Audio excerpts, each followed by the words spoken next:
Good morning.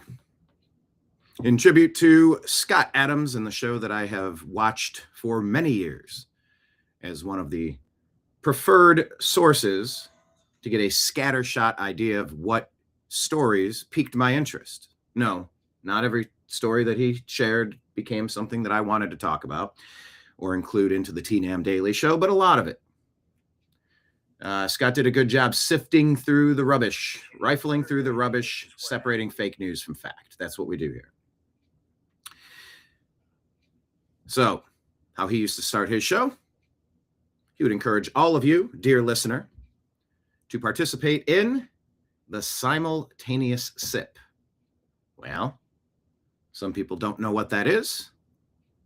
It's real easy to do, so check it out. First, you limp to the side like your legs was broken, shaking and twitching, kind of like I was smoking. Crazy, whack, funky. People say, you look like MC Hammer on crack, Humpty. It's real easy to do, so check it out. You want to get yourself a thing, and you want to get yourself some liquid. So the simultaneous sip, if you want to participate, all you need is a cup or a mug or a glass, a tankard, chalice or stein, a canteen, jug or flask, a vessel of any kind. Fill it with your favorite liquid. I like coffee.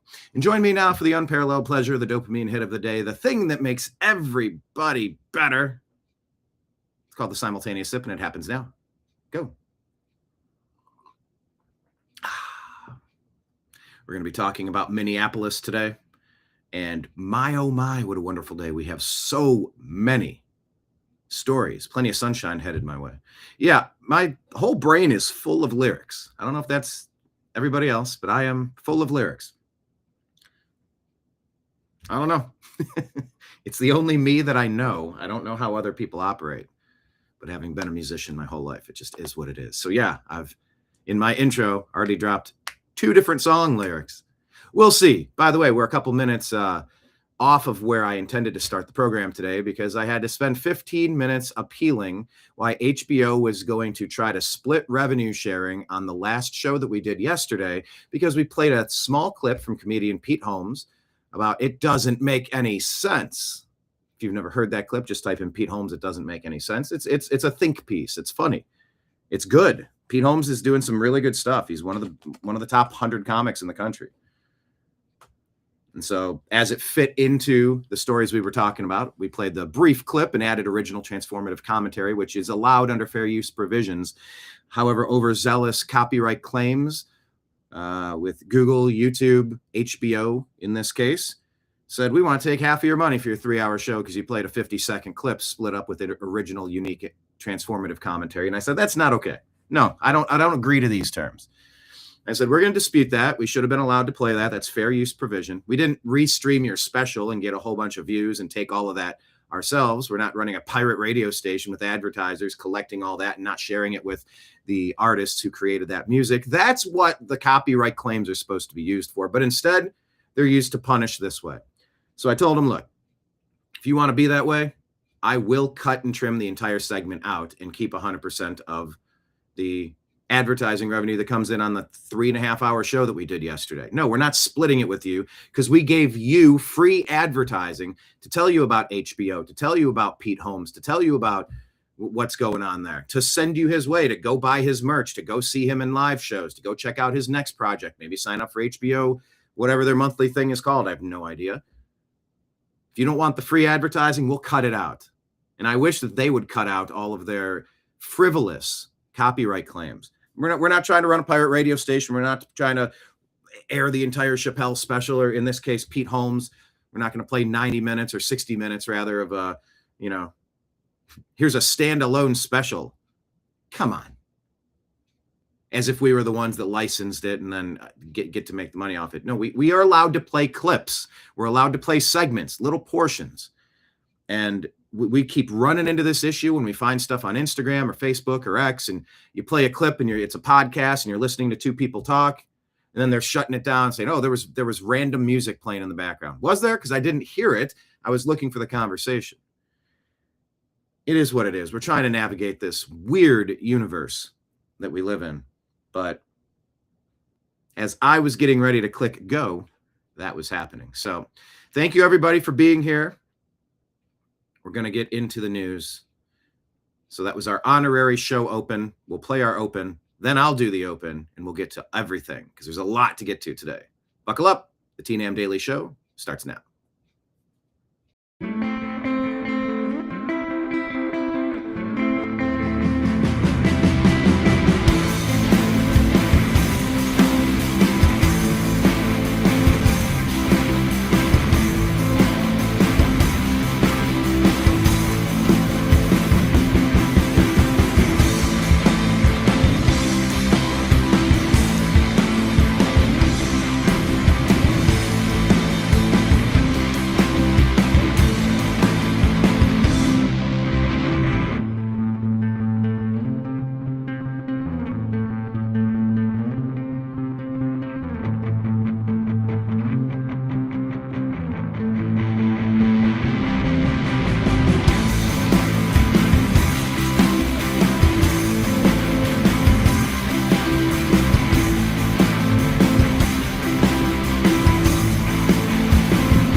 Your guide to the truth, thenewamericanmedia.com.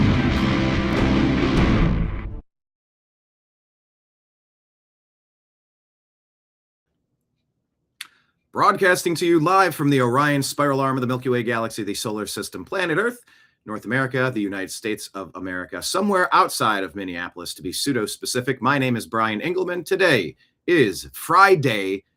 We're already halfway through January. It's January 16th, 2025. And this right here, the thing that you're watching, is called the TNAM Daily Show. TNAM stands for the New American Media, because the old American media has failed you. Thank you, everyone, for being here. At the bottom of the screen, I will put this. It says you're watching the TNAM Daily Show. It provides our TNAM donation links. YouTube, man. Mighty Trash Pandas over there telling YouTube on our Rumble feed what they think of Rumble. They can F-O. Get the heck out of here. Please follow us on Rumble. Everything we do on YouTube is tentative. It's tenuous. But look, we're going to use it. We're going to work with it as long as we can. It's a strange situation over on YouTube. But we did have a good December. It was a good funding mechanism for us. Right now we sit at, currently we're like 40 something cents shy of our low month halfway through the month. So if we double this, it would get us to second best. And of course, December was the best month that we've had. And it all counts. It all matters. The transfer checks are going over to the business account, which is good because shit, Restream is like $1,000 a year, $700-800 a year. We got to come up with that somewhere. We haven't made it all back yet, but like it happens. It's bits and pieces. All your Rumble rants, your super chats, your Rumble memberships monthly, your YouTube memberships monthly, and your Patreon support. It all helps. But additionally, we have PayPal, Cash App, and Venmo. Venmo, just my name, BrianEngelman. And if anyone wants some merchandise, we have these. These are coasters. They're wooden, Ohio-made coasters for our sports show, The Unhappy Hour. $30 for a set of 4 wooden, Ohio-made coasters for our sports show, or 2 for $50. And the pins for The Unhappy Hour are $25 a piece. So it'd be $50 plus $25, $75 if you wanted all these. If you do want to get some, just shoot a Venmo over with your address and tell us what you want. Shoot 30 and say Ohio-shaped. Shoot 30 and say circle-shaped. Shoot, say 50, both sets, or 75, all 3, or 25, just a pin, along with your address, and we'll get those mailed out to you right away. Also, if you want a mug, they're black and white and red all over, like the newspaper. Thank you to John for sending a batch of those for our TNAM Trash Panda group. If you want one of those, they're $40. These are fundraisers, by the way, as well. But, I mean, you know, you do this, you sink a lot of money in. I haven't recouped this yet, but I've sent a lot of these pins. I've sent a lot of these coasters. I've sent a few mugs. I want to go through all of the merchandise. So yeah, if you want a mug, they're $40. That includes shipping. That's like up to $10 of shipping and handling. You gotta get the boxes, you gotta get the tape, you gotta get the packing material. Like there's cost involved with everything. So if you're like, I want a mug, but it's $40. It's like, yeah, well, 10 is for shipping. The cost of the mugs, which, John made a massive donation to us, which we appreciate.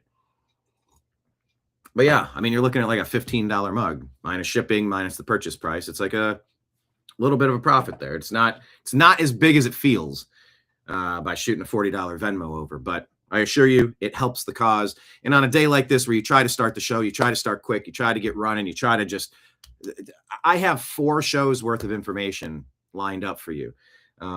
But it took me off. It took me 15 minutes dealing with the copyright claim dispute. No, I do not wish to share my revenue yesterday with you for the free advertising we did to ask people to go see Pete Holmes live. I'm still advertising him today because he's one of the top 100 comics out there. He's very clever. He's very smart with what he's doing. I really like his work. But that's all the inside baseball stuff. Now you know how the sausage is made, as they say. Let me pull up chat and say hello to everybody here, and then we're going to get to what's happening. Hello, Lake Leon. Welcome to the party. Trash Panda, John. What's up? Howdy, howdy. Droopy Dog in the house. Kenneth. Howdy, howdy. We got a Marion Cook sighting. Hello, Marion. Welcome to the show. T minus. So I type in the comments. If we don't launch at the anticipated time, I'll type T minus. It's like, hold on. I'm feeding a cat. I'm scooping a litter box. I'm a phone call came. Hang on a second. We're something's T minus. It's like, hold on. We're here. We're live. We're waiting for launch. It hasn't happened yet. It is coming, and it did come. But yeah, Kenneth, T minus. Is that Elon's grade point average in school? Was that his grade average in school? Yeah, Elon got a T minus. Maybe an E minus. Actually, E minus would be better there because that's in between D and an F. Okay, there's something we could work with there. Let's see. Colder than a witch's ice box here in Florida. Bet you we got you beat. But yeah, it's definitely chilly, and I think it's supposed to snow later. So there's that. Oh, geez, you're in the low 70s? I do not. There's a lot of reasons I don't miss living in Los Angeles, California. However, the weather, man, it was usually pretty good. Maybe 4 scattered weeks total that were too California chilly, not cold, too California chilly. 4 scattered weeks worth, 2 to 4 scattered weeks worth of too hot. I mean, we'd hit 117 degrees from time to time, but perfect weather 10 months out of the year. That is not the case where I'm at now. 50 degrees. Oh, the humidity. Is that a play on Oh, the Humanity? Nice. Oh, the humidity. If you didn't intend it that way, I heard it that way. I read it that way. Hello, McPatriots. McPatriots? Are they serving that at the game in Foxborough this week? Football action this week. Who's excited? Who's ready to watch some football? Everybody. Droopy Dog says, wow, you did it, lad. I think that means I remembered to hit monetize on the show. Yeah. How else can Pete Davidson stay on tour? Pete Holmes and HBO. However, could they stay in business if I don't hit monetize so that I can give them free advertising? I'm so over these copyright claims. You don't want me to play the full song. You don't want me to play the full special. I get it. But like, we're in a clip-based world. To have a segment, put an overlay over I am okay with YouTube putting an overlay saying, click here to sign up for HBO monthly, whatever that's called. Click here to download a digital copy of the Pete Holmes special. Cool. I would love that. But no, I'm not going to sign off on you get to take half of our revenue from the show because we gave you free advertising. Fuck you. Vibe check. What's up, bud? You coming up? You coming up? Come on, I'll lift you. I don't know what you want. What are you asking me for? Anyway, but yes, I did it, lad. I did hit monetization. Sometimes monetization matters. I have noticed that my shorts are performing. I've noticed something there, and I know it, but I took a look today at the Bobby Kennedy, the shorts that I was doing. I thought some of them doing okay. Yeah, I did a whole comedy set, and I don't think like something about my Bobby Kennedy didn't come out right. And even just there, it's coming out a little differently than it normally does. I don't know why. Might have to work on it a little bit. Used to come natural. I don't know. It's all about breath work, really. And I don't think my breath work was right the last time. But yeah, I'll try to start doing more shorts. I know I've been saying that for years, but all right. Let's see. What else? What else? Okay. Let's get it going. Nimbus is hanging out for sure. Let's start on Instagram. Boy, oh boy, do we have a lot to share with you today. Okay, I got to hit refresh. Did you notice X was down today? X being down is something that will impact all of us if we use it. Yep, Nimbus Roscoe 2028. Roscoe's Chicken and Waffles. All right, let's buzz through the stories. I thought this was the last one I shared. Is this going to be the first one? All right, let's take a look. Kelly MAGA Barbie shared this and said, who did this? All eyes in Iran. I think there might be background music here, so I got to be careful, but take a look. I'm gonna be honest with you guys. I think we're fucked. Uh-oh, they're in trouble. They're effed. The Americans are not returning my calls anymore. In the dating world, they call that being ghosted, I believe. I feel like Marjorie Taylor Greene. I feel like Marjorie Taylor Greene. Because there's too many finger-plucking notes, I'll just mute it and say, no one wants to talk to me anymore. If they want to drop bomb on me, that's fine. Just don't arrest me like Maduro. I don't want to share a jail cell with that puffed daddy baby oil guy. Just drop the freaking bomb already. It'd be better if you could have listened to it, but there was music in the background. We got to stop weaponizing music, people. We have to stop this with our copyright claims. Moving on. Look, when we talk about immigration, I often refer to the United States as a movie theater. Sneak in the movie theater, you don't have your ticket stub, you got to get out. No, I don't want you shot in the face for it, but if you don't ram your 4,600-pound vehicle into the ticket taker, you're not going to get shot in the face. This isn't complicated. You have no right to be in the movie theater if you didn't buy a ticket. They have overhead, they have energy costs, they have cleaning costs. I also refer to the United States immigration system as, look, we're at a nightclub, there's a bouncer, there's security. There's a door check person collecting money, checking IDs. We have every right to do that. This lady here did a good job. This would have been a little bit, or would have been even more appropriate if the Buckeyes were undefeated playing in the national championship game coming up. Unfortunately, we're not, but it's a top-notch program. Nobody can dispute that over the past, over the entirety of their program for the most part, but definitely in the past 30 years, it's been one of the, if not the premier college football program in America. This lady wants to break it down how you compare college athletics to immigration. It's really not complicated, and the people that are ignoring this, I don't know where they're coming from. Ohio State is a really good team. You can't be a part. Oh, doggone it, they have the piano music. That's Moonlight Sonata. I heard 2 notes. If I play this, they would flag it for copyright and say I can't make money doing this show.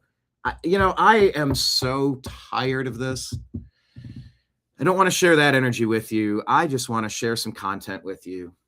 Now I have to read it in my voice. Fiddlesticks, man. Okay, talking about Ohio State.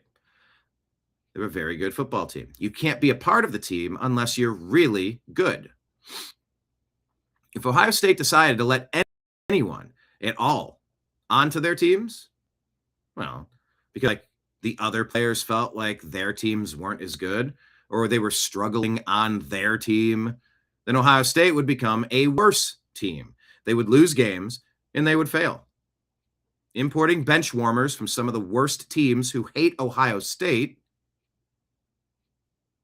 does not raise the talent level. It lowers the bar. That's why Ohio State has tryouts and high standards. Yeah, if you're going to do immigration, what? Okay, 1, how are you paying for yourself? 2, how do we make sure that you're not going to take money from welfare programs? 3, how quick are you going to learn the language? Can you prove it before you get here? How assimilation, what does that look like? What are your values, your ideals? Are you trying to fundamentally transform the United States into an Islamic caliphate offshoot? Or are you trying to adhere to the principles and values of our Bill of Rights and Constitution? Because Sharia is not compatible with the United States Bill of Rights Constitution. They're incompatible. It preaches force. It preaches warfare. It preaches force, coercion. Libertarians often talk about the non-aggression principle. And yeah, I think in religion, that's what it needs to be focused on. Non-aggression. You can talk about your Christ. You can talk about your God. You can talk about your church. You can invite me to your church. You can do all those things. You can't force me. You can't force me to become a Michigan fan. And I felt dirty saying that. I usually just say that team up north. But you can't force me to become an Alabama Crimson Tide fan because I don't want to.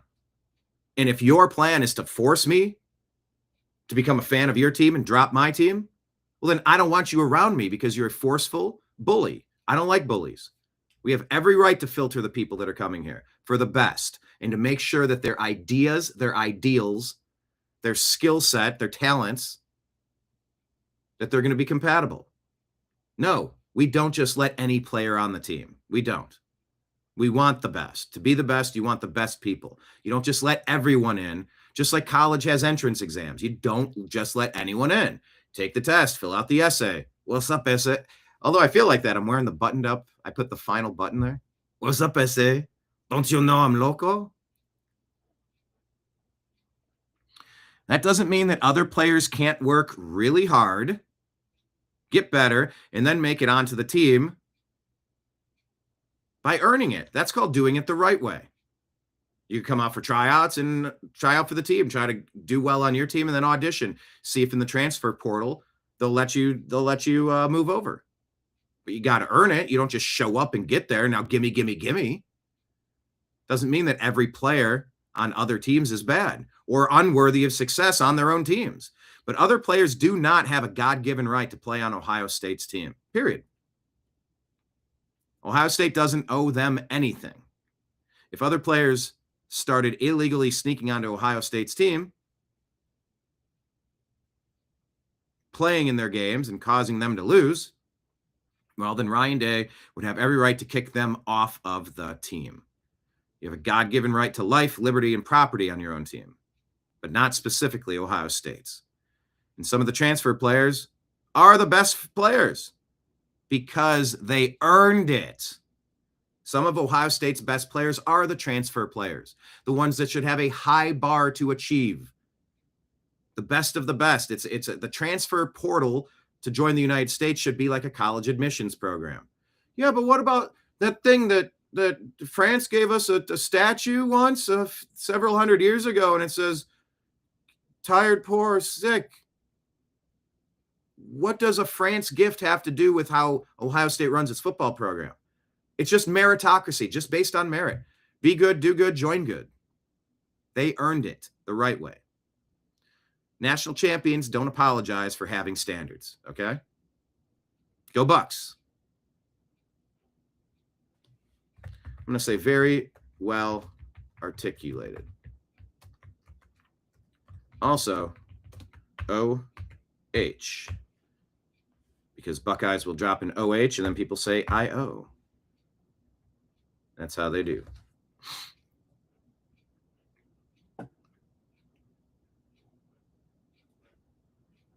All right, let's take a look at the state of Venezuelan gangs in Utah. David Harris Jr. shares this. Law enforcement in Salt Lake City on high alert after reports of bad stuff happening. The streets of Salt Lake City. A lot of crime when it comes to gang-on-gang violence. Police say one gang quietly has been rising up the ranks. TDA, Tren de Aragua gang. Tren de Aragua. They have terrorized multiple South American countries. a prison gang known throughout Latin America for extortion, drugs and human Bullies, extortion, drugs and human trafficking. All right. Ooh, stretch. You coming up? Aye. It's Nimbus. Nimbus, everybody, has entered the chat. trafficking, kidnappings, and killings. That's what, allowing these cartels to abuse humans. That's what it is. It's abusive. It's slavery. It's abusive. It's coercion. It's what I was saying about the caliphate trying to force Islam into people. It's coercion. Rape is not good because that's coercion. That's forcing yourself into somebody. You're not supposed to. The human condition is supposed to be not forcing yourself, your ideals into people. Yeah, well, you're a Christian and you want to force your stuff on me. No, I don't. I'm not saying you have to forcibly convert to Christianity. No, I'm not. I'm saying that we were formed on biblical principles. We were formed on Christian principles, Bible principles. I don't need to say Judeo. Judaism rejects Jesus Christ as the Lord and Savior. They can have their own thing. That's essentially the Old Testament. The Bible includes both the Old and New Testament. So I don't know why we have to keep saying Judeo-Christian. We can just say Christian because it encapsulates both. So maybe it's just a little semantic thing for me, but I don't know why we have to keep saying that. You see videos of Christians being spit on and harassed in Israel, and people complaining about way too much influence over geopolitics. And, there's a lot of complaints that are going around on all sides. Every group seems to have a complaint about something, but you can just say biblical principles, Christian principles, the Bible. And what is that? Don't covet your neighbor's stuff. Don't steal their stuff. Don't harm their loved ones. Don't harm anyone. Be good. Love your neighbors. Yeah, I do think those are values that should be the cornerstone, and they are the cornerstone of the non-aggression principle of the Bill of Rights. Do no harm. Don't harm other people. Don't steal. Don't hurt. That's not, nowhere in there does it say you got to wear a burlap sack in 130 degree temperatures, and you're not nothing like that. But the gangs, the narco terrorists, it's all wringing out the humanity of other people. It's preying on the weak. It's demonic energy, getting people hooked on drugs, getting them to do things they wouldn't normally do, turning them into OnlyFans models or prostitutes. And you get smuggled in as a kid, and now you got to work in a slave factory or a trafficking factory, or you're getting abused daily, or you have a debt to pay off to the cartel, and you wouldn't normally run a trunk full of drugs, but now they got you, and they know your family, and they're going to hurt you or hurt them if you don't do this. It's all coercion. It's all force. All these gangs, all of these infiltrators that have, when it comes to infiltration of the country, it's a war tactic. It's our America has a security breach, a massive security breach.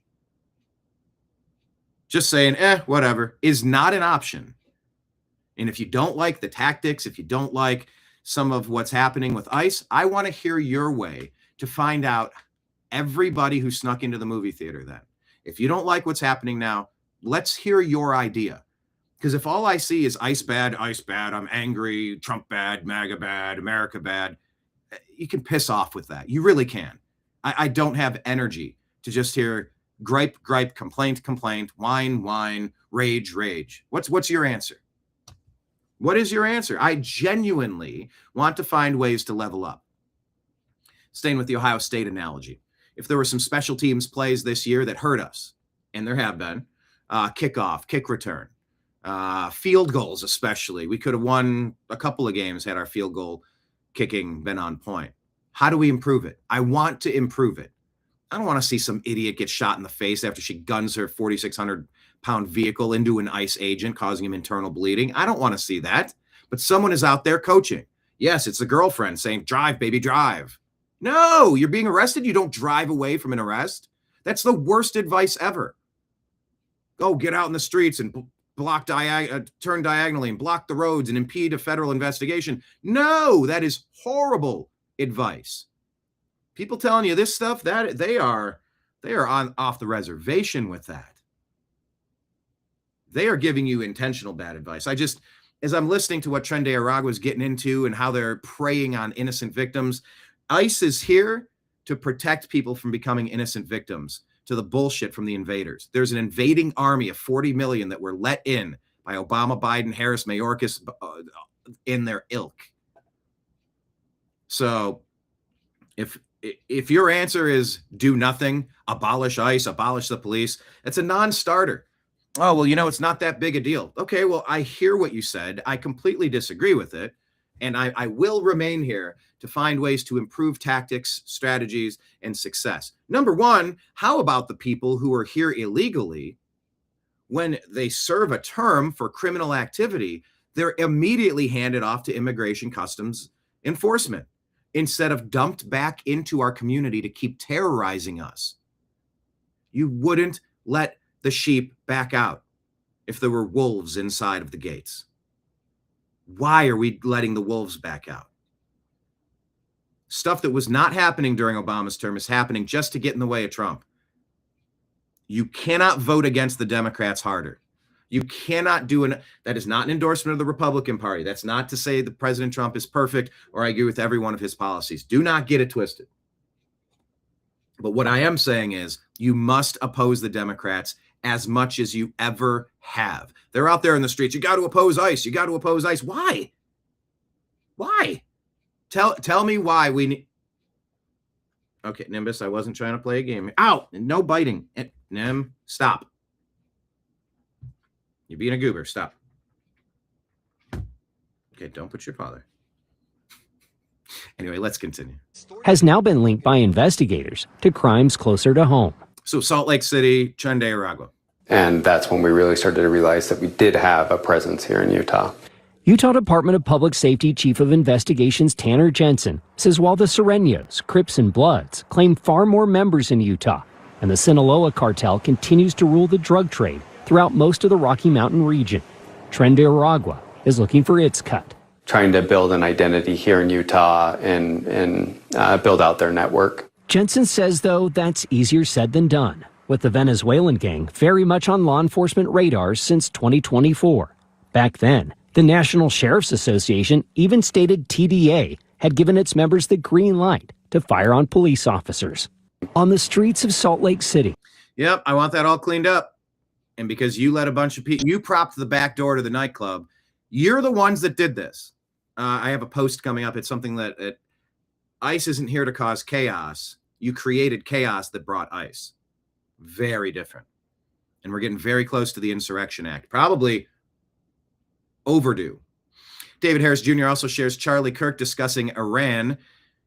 It's been widely insinuated / pseudo reported that a strike was planned a couple of days ago and Trump called it off at the very last minute. So we're keeping close eyes on Iran. And since you took Charlie Kirk off the chessboard because you didn't want him to speak, you literally blew his throat apart because you didn't want people to hear him speak. Okay, cool. I'm going to play as much Charlie Kirk content as humanly possible because I don't like bullies telling other people what they may and may not say. I don't like bullies forcing their shit on everybody else. Charlie Kirk on Iran. What do you actually know about Iran? Persia was a great power, and then... It's got music in the background you can barely hear, but this is going to force me to read it. Persia was a great power, and then Iran took a turn for the worst. There was a Shah of Iran, and then the Shah was displaced by Mosaddegh.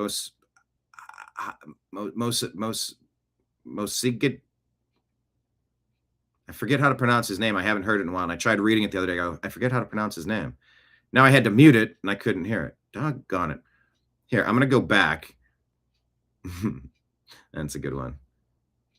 How much do you actually know about Iran, Persia? What a great power. Then Iran took a turn. First, interestingly enough, there was the Shah of Iran, and then the Shah was displaced by Mosaddegh. I don't know his name. I got like Mogadishu, Mossad, chicken masala. I got a lot of words in my head, but I wasn't super familiar with that guy's name. Okay. He was democratically elected. Now, to be very fair, the United States and Britain got rid of this guy And then we reinstated the Shah, which is a bad decision, which led to the Iranian Revolution, where radical Islam took over Iran. Look at some of these pictures of what Iran used to be. Wealthy, it was proud, it was strong. Wealthy, proud, and strong. The Persians are wonderful people. Some of my closest friends are Persians, and I love the Persian people. And we should have a heart for the Persian people to try and have a better future. Regime change is very difficult to talk about. I actually don't like talking about regime change. It's very complicated. But understand that there can be brighter days ahead for the Iranian people. And just look at some of these pictures of how beautiful Iran used to be, how beautiful Tehran used to be. And it's very easy to kind of sit in your Western armchair and be like, oh, Israel's terrible. Well, you're about to enjoy free speech rights and a lot of rights here in the West that Iran used to have. And if you are serious about actually protecting human rights, you should want to make Iran Western again. There we go. So I'll put in the comments, make Iran Western again button. Yeah, that was my promise after they took Charlie Kirk, a future Republican president, off of the chessboard. No, you don't get to silence him. You've just magnified him. This is going to backfire because political violence, force from bullies who impose their will of who may and may not do whatever you don't agree with. I don't like those people. I don't like that. I'm going to play more Charlie Kirk. Thank you very much. And if there wasn't light music in the background, I would have played you more of it. This is a good drop here. For every time I discuss some of these issues, we have libertarian camps that sort of feel black-pilled, angry, and against everything, sometimes unnecessarily, unfortunately. But they are, couched within there, scrambled inside are some good points. So let's raise a few points on this drop from Lauren Therese. Whatever you allow your government to do to others, they will eventually do to you. Now, if you recall in yesterday's show, I said, look, I'm going to reframe this. If you are being run down in the street by a car, you have the right to defend yourself. Do you not? So if that right is taken away from the ICE agents, that right's going to be taken away from you. We covered a report from Savannah Hernandez yesterday about a man in New York who was just out in the alley having a cigarette and some 15-time convicted nut job attacked him. He ended that guy in self-defense. But in the investigation, they looked around his house and they said, oh, you have weapons here. He's like, yeah, I'm in America. And they go, no, but these weapons are special weapons, or there's paperwork or something. It's like, yeah, we have paperwork called the Second Amendment. And they threw him in jail for 4 years now. That's not right. But we do have a self-defense right in this country. And if you don't allow ICE to defend themselves against being attacked, well, then you're advocating to lose your self-defense right, is how I'm going to put that. Statism, the belief that humans are inherently evil and that we should give inherently evil humans the power to invent and enforce laws on the rest of us humans. All right, once again, no, I don't want someone snooping and over my shoulder for everything. But if we got wolves eating our sheep, get them the fuck out of here. Yes, I want to outsource that to a police, to an ICE. We need military in case bad actors want to be bad actors and harm the people of our country. I get that, you're called a bootlicker if you support the police. Yeah, we'll live in a neighborhood that's being terrorized by a couple of really bad people, harming everyone. You either want street justice or you want some sort of civil code where we do have a defense and we have some protections. I don't think the opposite of statism is I don't think statism is bootlicking. But that's how it's framed. And in some regards, that is true. And it's very tempting.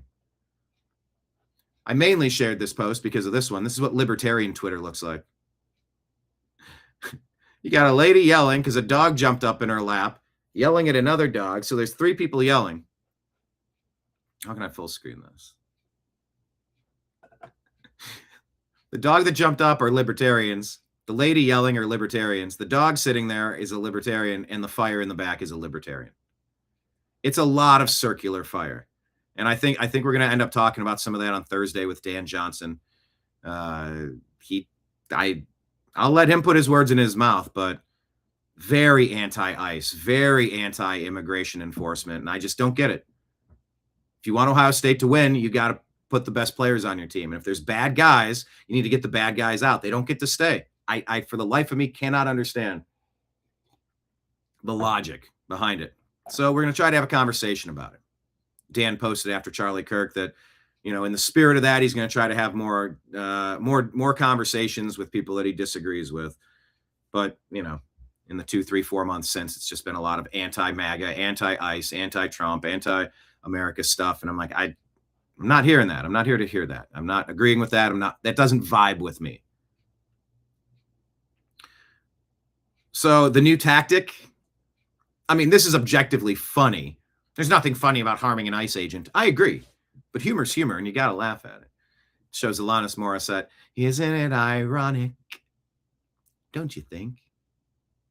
Can't wait for YouTube to flag me because I put a bar of a lyric in there that would only advertise Alanis Morissette's catalog and career. But yeah, ding me for that. It is ironic that they're slipping on ice. But it is fucked up. And these people do have to be arrested. And they need to be arrested much faster. You need to be in the groups of the rowdy crowds. You need to have access to all the data. You need to pinpoint and track these people. Get their GPS. When they come back, you grab them, you arrest them, you charge them. You don't get to, they're pouring water out in the freezing cold so that it forms ice, so that when they antagonize ice to run after them, they're going to do a Wile E. Coyote thing. They're going to spin on ice and hurt themselves. Yeah, this is objectively funny because it's funny because they're called ice. And it's also fucked up because fuck you.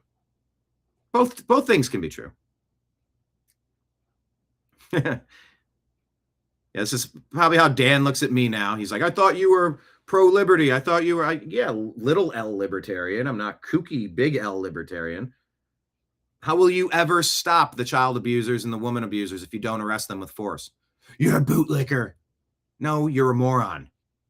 Not Dan particularly, but that opinion is so backward. Libertarians believe this stuff. Dude, I love your opinions. They remind me of state media. It's all propaganda. And that's what Nick Adams came in and said. Maybe he said we were bootlickers. I don't know if that phrase was used. I don't know, so I won't claim it. That we were doing propaganda by calling them illegal alien invaders. They are. They absolutely are. Not all of them, but we got to find the worst of the worst. And to do that, you got to get all of them out. You've had a year with the CBP Home app to go home, raise your hand, say, I'd like to still be in America. Can I get in line? Can I go through the paperwork, the background check? I'd like to learn English. I'd like to stay off of government dole. I'm here to work and make money and contribute. I'm not here to be a drain on resources.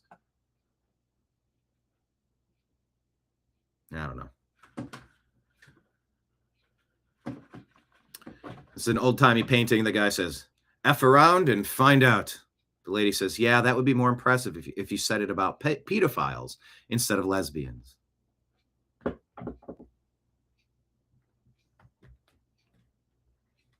And Nick was saying the same thing, too. Nick is a heavy libertarian. Lauren Therese is a heavy libertarian. Dan Johnson, a heavy libertarian. Thomas Massey, heavy libertarian.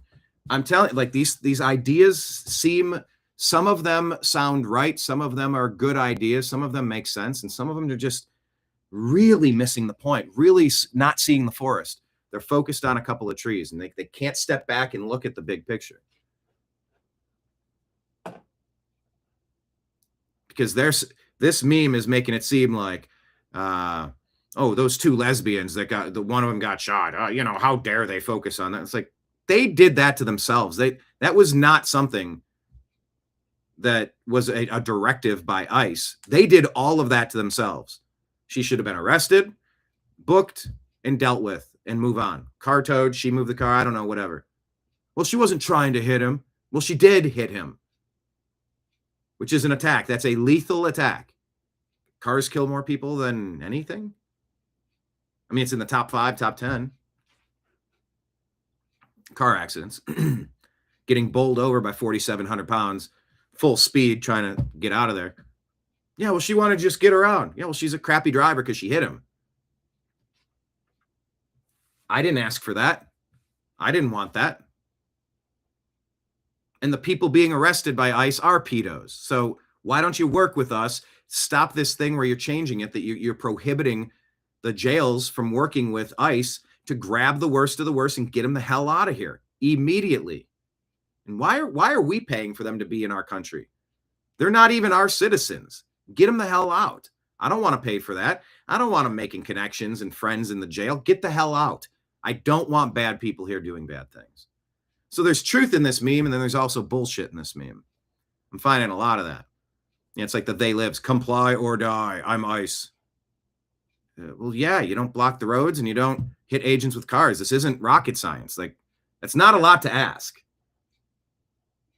Lots of people love their government. Lots of cunts. No, I don't love my government. I'm trying to make it better. And if you don't have a solution, if you don't have anything better to make it better, your solution is just to stop, defund the police, defund ICE. Yeah, everything, just it's a free-for-all everywhere. Good luck with that free-for-all with a bunch of people that don't share the same values and morals as you. Anam Paisianta says, adding end of story after saying something wrong only confirms that you're retarded and you do not want to change. It's okay to be retarded. It's not okay to want to stay retarded. Have you run into that where people say end of story? No, nothing's the end of story. And if it's wrong, you're just confirming that you're being really daft and you don't want to change. It's okay to be daft, but it's not okay to want to stay that way. Reminding us that Epstein files are on my desk. There's no Epstein files. We just need more time. Full clown mode. Everything's redacted except the name Bill Clinton. I mean, that's a fair criticism there. And of course, you can't have any conversation about anything ever without blaming it on you-know-who. Thanks, Obama. My cereal got soggy. Thanks, Obama. Oh, I missed my period again. Thanks, Obama. In this libertarian circle, ICE only stands for Israeli cock enthusiasts. So protecting our nation from criminal, illegal, alien invaders makes immigrations and customs enforcement the bouncer of your nightclub.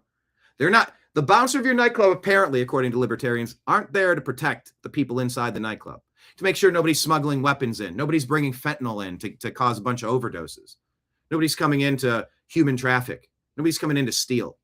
Nope. No, those bouncers and that security team, they are Israeli cock enthusiasts. Don't you get it? Libertarians are just smarter than you, and everything is because of Israel. Do you get it yet? That's the libertarian stance. And you wonder why you poll at 2%. You got a lot of theoretically pretty great ideas, non-aggression principle, and man, do you miss the bigger point, the bigger picture on so much of this stuff. I've been a promoter. Eric, we call Mufasa. Huge black dude. Huge dude. Big, thick dreads. Mufasa. Dude was a tank. God, how tall was he? 6? He was a big dude. And the fun part is that he was the most intimidating dude. But having been a bartender at that club in Long Beach and a promoter at that club in Long Beach, you know, when you work with someone, you get to know him. But on top of it, you'd see him working and then you'd see him behind the scenes. But such a sweetheart. Great guy. His job was to protect the people in the club, protect the liquor license. You don't want underage people coming in. You don't want people acting a fool inside. You want them to know that people have their eyes on them. And this isn't going to be a free-for-all playground. Don't act stupid. Don't F around and don't find out. That's not bootlicking. And it has nothing to do with Israel. It has to do with common sense. So pull your heads out of your asses. Having a strong security team at your nightclub, having a strong bouncer, it protects everybody. And if you're against protecting us, I'm questioning your motivations and your morals. Alex Jones, this is us making memes as they load us into cattle cars. Because the libertarian assertion is if you let ICE identify and remove the people who snuck into the movie theater without buying a ticket. By the way, nobody's encouraging shooting someone in the face because they snuck into a movie theater. You're getting escorted out of the movie theater. Don't fight with people on the way. You're in the wrong, buddy. Allow yourself to be escorted out. Also, you can be escorted out the outdoor. You can walk around to the front. You can swipe your credit card or pay cold hard cash and buy a ticket and come back in. Get in line, raise your hand, criminal background check, assimilation plan, citizenship plan, identification so that you can't steal benefits that are needed for our citizens. No, you don't just get to be some crappy third string defensive tackle from Ole Miss who just wanders onto the Ohio State athletic campus, walk into their training facility and start eating from their buffet. You're not a member of the team.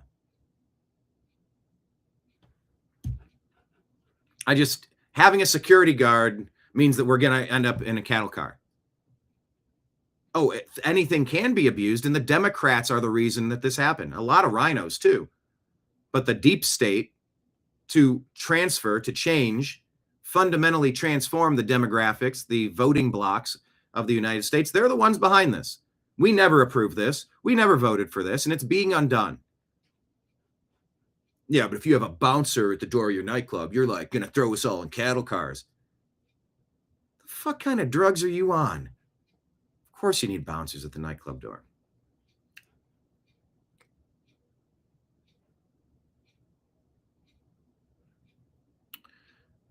Okay, so this one's interesting. It shows in 2021, obey 3-letter agencies and politicians or else expire, say the Biden-Harris people in 2021 about COVID over-regulation, bully tactics to limit doctors' ability to prescribe what they wanted and to work with the family's wishes to try to get people healthy instead of making as much money as possible off of an unproven treatment that didn't work for my brother.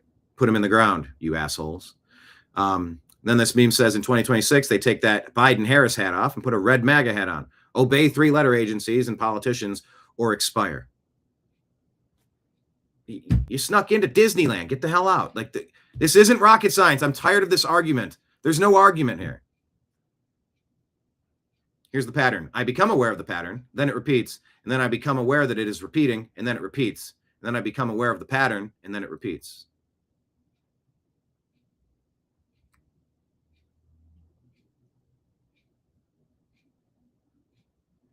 Carrie asks, for the law and order and enforcing the law crowd, what will you do if and when federal agents come for your guns because the law said they had a right to? Will you deserve to die if you resist?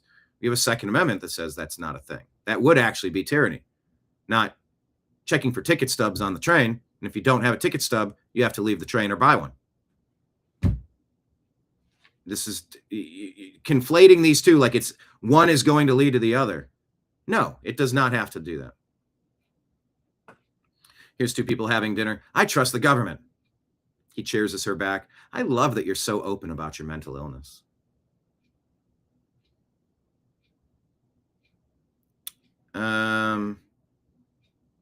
Okay, Charlie, I don't know, PFP. Why did we need this graphic? We're getting unhinged here, Lauren. There's Lauren. This is not a safe space. I actually hope that when you come to my page, you get very scared. Post interesting memes. I'm here for the memes. All right, let's keep it rolling. Yeah, this was the main one I wanted to share, but it was a meme dump. And it's a Friday. I'm here for the meme dump. Just a reminder. Cheers to Scott. Mr. Scott Adams there.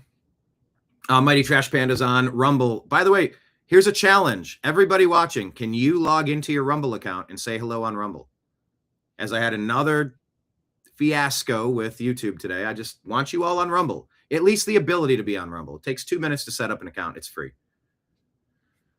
Mighty Trash Pandas in Rumble says, I agree. Get them all the F out and never return. See, here's where I'm at. I don't have a problem if someone wants to come here and work and say, hey, my name's Inigo Montoya. My name's whatever.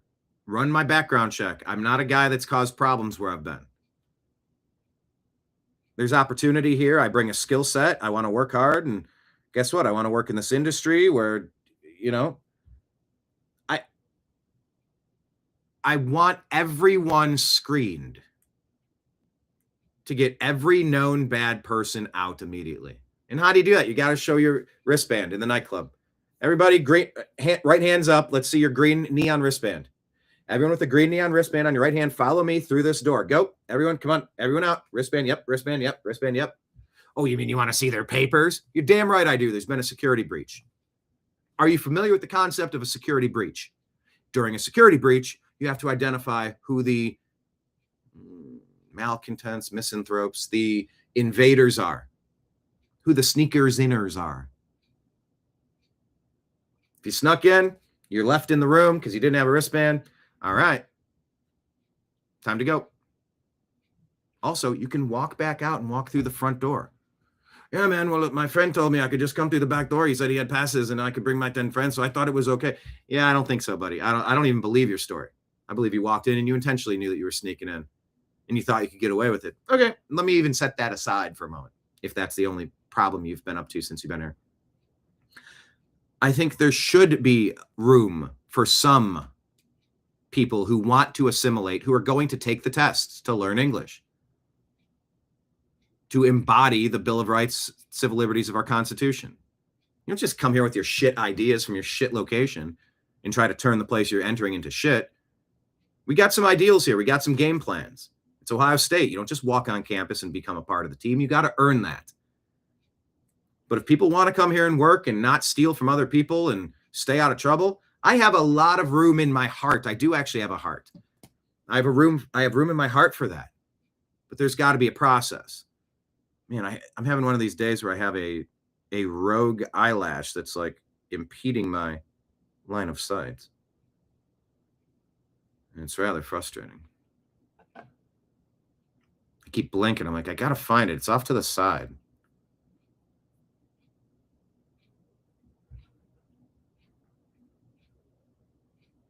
Anyway, I think there should be a little bit of room for people to come in if they want to agree to all of the terms and pass the requirements. Yeah, I'm getting all the eyelashes today. This is wild. My eyeball isn't falling out, is it? Am I changing the angle and I'm looking up differently? But yes, just a reminder, Benny Johnson says Scott Adams passed away. In his final days, he boldly proclaimed Jesus Christ as his savior. He was a true warrior for the American people. And so that's pretty cool. Happy for that, because if there's a God and he just joined the team that I'm on and we get to the other side and the Ohio State Buckeyes do exist on the other side, he'll be on my team. That'd be cool. I'd like to share some coffee with him and chat it up. All right, who's this guy? Jack Neal podcast clips? No, I don't know who this is, but a couple things he said was good. I think I have 2 clips of this guy. The left and the right are being pit against each other on purpose. Being shown the stupidest dumbasses. All right, it's too much piano in the background. The left and the right are being pit against each other on purpose when we actually have a lot in common. They're being shown. Oh, doggone, I'm reading the wrong line. I said that twice. Okay, here we go. I got to read it in my words. If you're on the left, you're being shown the stupidest dumbasses on the right that could possibly exist. You have no other choice in your mind than to think that all of these people are insane. All of them are absolute idiots. And if you're on the right and you scroll through your feed, and you're going to see the absolute dipshit morons on the left. And they're going to show the most crazy psycho people possible over and over and over and over again until you say this is the left. And you walk into Walmart and you're going to see people that voted in a way that you didn't vote, and they're not breaking shit, they're not screaming, they're not psycho, and they probably want the same things that you do. They have more in common with these people than you think. They want to feed their kids, they want to pay lower taxes, they want to feel safe in their home, they want to chill, they want to come home at the end of the day and put their feet up and have some time off, and they want time with their family. And you have more in common with all those people that didn't vote the way you voted than some billionaire that's influencing media narratives. Even if that billionaire votes the same way you do, you still have more in common with that person that voted the other way that you see every day in your life. That's not crazy. That's absolute engineered reality. I'm not sitting here trying to say, oh, you need to love your neighbor, you need to love people. I'm just saying the hatred that people are feeling for the other side is engineered, and it's not real. And it's very difficult for people to admit that I have been manipulated.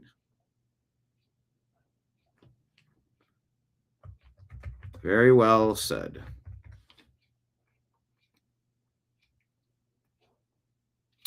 So this guy Chase Hughes or Jack? I don't know who this guy is. Who is this guy? Is that Chase Hughes? I don't know who that is. Jack Heel? Who's Jack Heel? I don't know. Tagged on it. I'll drop it a follow. But there's some truth to that. Yep, this is exactly what I was telling you before. ICE did not bring chaos to your city. Chaos brought ICE to your city.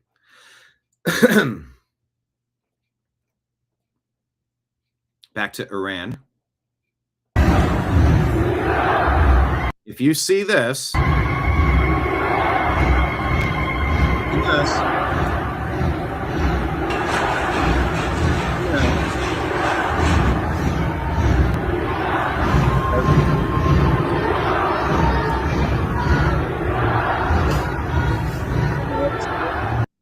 if their courage doesn't move you, your humanity was never real. If you're still silent, you're complete.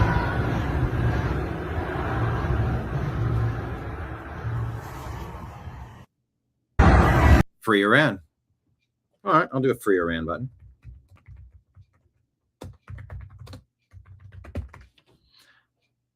I just don't like bullies and coercion. Do you want to come back up, Nimbus? Or do you want some more lunch? Is that what you're telling me? All right, give me a minute and I'll get you some more lunch, buddy. Let me find the right moment here. All right. Keep your eyes peeled on Iran. David Harris Jr. shared this. Well, it's interesting to see how the world is changing. I'll play that in a second here. Wristband is the group due next on stage. Wristband. Marion doesn't understand why the left thinks some laws should be allowed to be broken and not others. Well, it's very selective enforcement, selective outrage for sure. Yeah, then let the law enforcement agencies do their jobs. That would be the best way for this to happen. All right, we'll take a watch here. This is some trends that are being noticed. A new YouGov poll shows belief in God among young people in the UK surged to 49%, nearly doubling in just 8 years. Many cite social media and faith-driven voices as key influences. What are the chances there's not going to be random piano music here preventing me from playing it? I've definitely noticed a change in people speaking about God. I see it a lot on TikTok now. I see, young preachers on the street. I cannot tell you how many young adults walk into these doors on their own. I'm seeing people that look like me, that dress like me, that are kind of similar ages to me, and you're just like, I wasn't always seeing this before. Is God making a comeback with young people? A recent YouGov study showed that Gen Z said they believe... All right, now we got the xylophone music, and I don't want a copyright claim. So watch it if you want to see it. Believed in God more than... Can't play it. It's like the usual demographic that you'd kind of think would go to church. In the last maybe 6 to 12 months, there's been such a rise in young people coming to faith. I think I've just found such a rise in the last, I'd say year or two, in young people DMing me, or just kind of turning up to this church and just being like, hey, so I saw your TikTok, what's going on here? YouGov also published data this year showing an increase in the church attendance and religiosity of young people between 2018 and 2024. The number of young people who said they believed in a higher power rose from 29% in 2018 to 48% in 2024. And while in 2018, just 7% of Gen Z said they attended church monthly, this went up to 23% 6 years later. But why might this be happening? Gen Zers are also a generation that... All right, yeah, there's too much xylophone in this. I don't want to ruin it. Anyway, watch it, but social media and faith-driven voices as key influences, perhaps.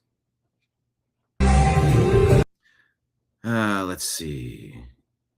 I had that. President Trump addresses investigation into Federal Reserve Chair Jerome Powell.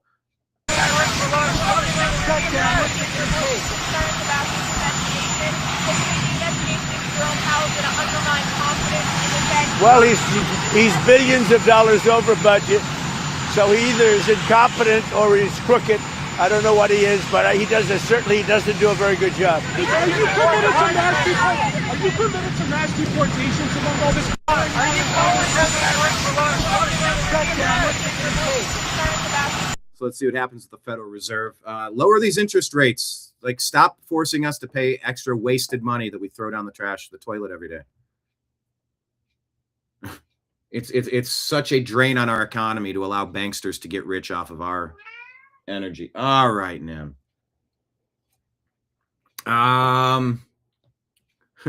Mighty Trash Pandas. Look, Brian, I have family and friend over here.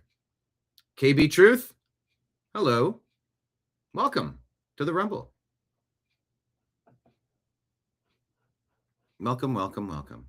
I got you, bud. Give me a sec. President Trump says Iranian patriots keep protesting, take over your institutions, save the names of the killers and abusers. They will pay a big price. I've canceled all meetings with Iranian officials until the senseless killing of protesters stops. Help is on its way. MAGA, make Iran great again. President Donald J. Trump. And yeah, that was a few days ago. They almost launched an attack, allegedly.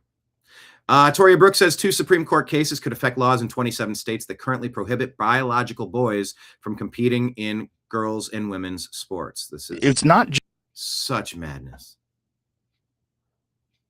This is Aaron Rodgers talking with Joe Rogan about the V. Just those 2 guys. I know a lot of people now with pretty severe vaccine injuries. So do I. And so many people have reached out to me because of what happened to me, celebrities that wanted to be quiet about it. And was Scott Adams one? I don't know. You know, people that are like really hesitant about talking about it openly and publicly, but they were really scared. Like people that have like real serious problem. I have 2 friends that have pacemakers now.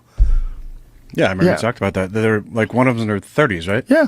He's a dentist. That's not fucking normal. No, it's not normal. It's not normal for at your all. heart to stop for 9 seconds at a time. He's a thin, healthy, young guy, and all of a sudden his heart starts fucking up. Why does nobody care about that? Well, everyone's scared. I got a good friend. As soon as he did, he's had problems ever since. There's people that are scared. What I've known for a lot, like people I vouch for, people I trust, people I know. I've known 2 people develop rapid turbo cancers in the past couple of years. 2 with pancreatic. That used to be for 70-year-olds. Now it's for 30 and 40-year-olds. Something appears to be different right now. Because they took it and they're worried that they have a ticking time bomb and they want any information that refutes. By the way, for countervailing views on health and elections, go to cdc.gov, who.int, and cisa.gov/rumor control. I tell you this under duress. You can see that I'm being forced to tell you this. I put it up on the screen. Go get your countervailing views there. Remember when they wanted to tell you that there was completely safe and effective and 100% effective and no side effects and you're totally fine and you got to do this, you must do this, or else we'll ruin your life? Yeah, well, you didn't have all of the correct information at the time, and we knew it, and they knew it, and we knew that they knew it, and they knew that we knew it, but they still pushed it anyway. Those are the deep state Democrats, which is why you never vote deep state Democrat ever again. Okay? Got it? Get it? Got it. Good. Okay? That, and that confirms that they made the right choice. Also, they did make the right choice morally and ethically when they did it. They did it because they thought they were doing the right thing. And Scott Adams said he thought he was doing the right thing, and then he said, you know what? You guys won. I was wrong. Everybody has to do it. We're going to protect everyone. It's not just those 2 guys. I know a lot of people all do this. This is going to get us out of the pandemic because the news media was being used by these pharmaceutical drug companies to push a very specific narrative. And if you just want to bash Trump, oh, he's the father of the vaccine, he's the bad guy. He put it out there as an option. The highest ranking health officials from Fauci on, they said there's something here. There's something that you can do to help. He left it as an option. And when he talked about hydroxychloroquine and ivermectin and monoclonal antibodies, oh my gosh, they attacked him nonstop, which is garbage. Medical freedom is just as important as being free from the coercion of the state, of an Islamic state in Iran, trying to come into America and radically, fundamentally transform America into a place that has to go to war with people that are not going to convert to Sharia. No thanks. That's just not compatible. Like, this is not how things are supposed to go. And they didn't do anything. President Trump left it as an option. Biden and the Democrats forced it on you. They tried to force it and coerce you. That's a violation of the non-aggression principle. Not helping fast track something that some people in that industry said was safe and effective, which we later got more information on. And we had plenty of information at the time, and they intentionally hid it and lied about it. All that stuff's come out. I'm waiting for heads to roll legally, for indictments to come down and people to be held accountable. Hopefully Fauci amongst the top of the group, Amy Acton, Fauci, all of these medical tyrants. But they absolutely lied about it with their fake media. Any critical thinking. They didn't step outside the box. They didn't talk to any scientists that differed. They all just stuck with whatever Fauci said, whatever the NIH said, and they also demonized people who were saying things that have been proven to be absolutely correct, like the fucking lab leak theory. If you brought up the lab leak theory, you used to get banned from YouTube. You want to know why we stopped making original content? Because there was no point. Because nobody was seeing it on YouTube. Because we got our demonetized. Yeah, imagine going to show up for work every day, but you can't pay any of your bills doing it. What? Come on, guys. You know, I've spent my whole life collating a good social media feed so that I can find important, relevant stories. I've spent my entire life in communication so that I can cleverly, uniquely, humorously, insightfully connect dots and weave stories together. They call it a weave, a bit of a wide weave, kind of all over the place, kind of a lot of people, I didn't say it, but a lot of people say kind of might be a genius, maybe a genius. I spent my whole life building my talent stack. The talent stack is something Scott Adams always talked about. It's just, you know, learn some things, learn another language, learn a computer code, learn how to do this, do that. You build a talent stack, and at some point, the combination of all your skill set will lead you to an opportunity that's going to be good. I think that my talent stack has brought me here to deliver you the news each day. I think it's good. The regulars here think it's good. The people that donate Rumble Rants, Super Chats, and sign up for Patreon, you think it's good. And I appreciate you. You're the regulars. I'm the bartender. Imagine trying to bartend every day, but nobody tips you. And you go, huh. And I don't mean like my regulars that are like the kindest, most awesome. You guys are awesome. I don't want to make it seem like I'm always trying to shake you upside down by the ankles and see if anything falls out. I just mean for anyone that watches the show. We get our live watchers. We get our after the fact watchers. We get watchers on all the different platforms. It's hard to even keep track of where people are finding the content. But yeah, that support comes sometimes in the form of advertisements on YouTube until they decide you're not allowed to talk. They try to Charlie Kirk you. Shut your neck. Boom. Can't speak. Shut your mouth. Shut your... I don't like that Google, YouTube decides when and how you can work, what you can and can't say. Fuck you. If you don't take that personally, you're not paying attention. If you're not taking that personally, you need to take it personal. You know what I mean?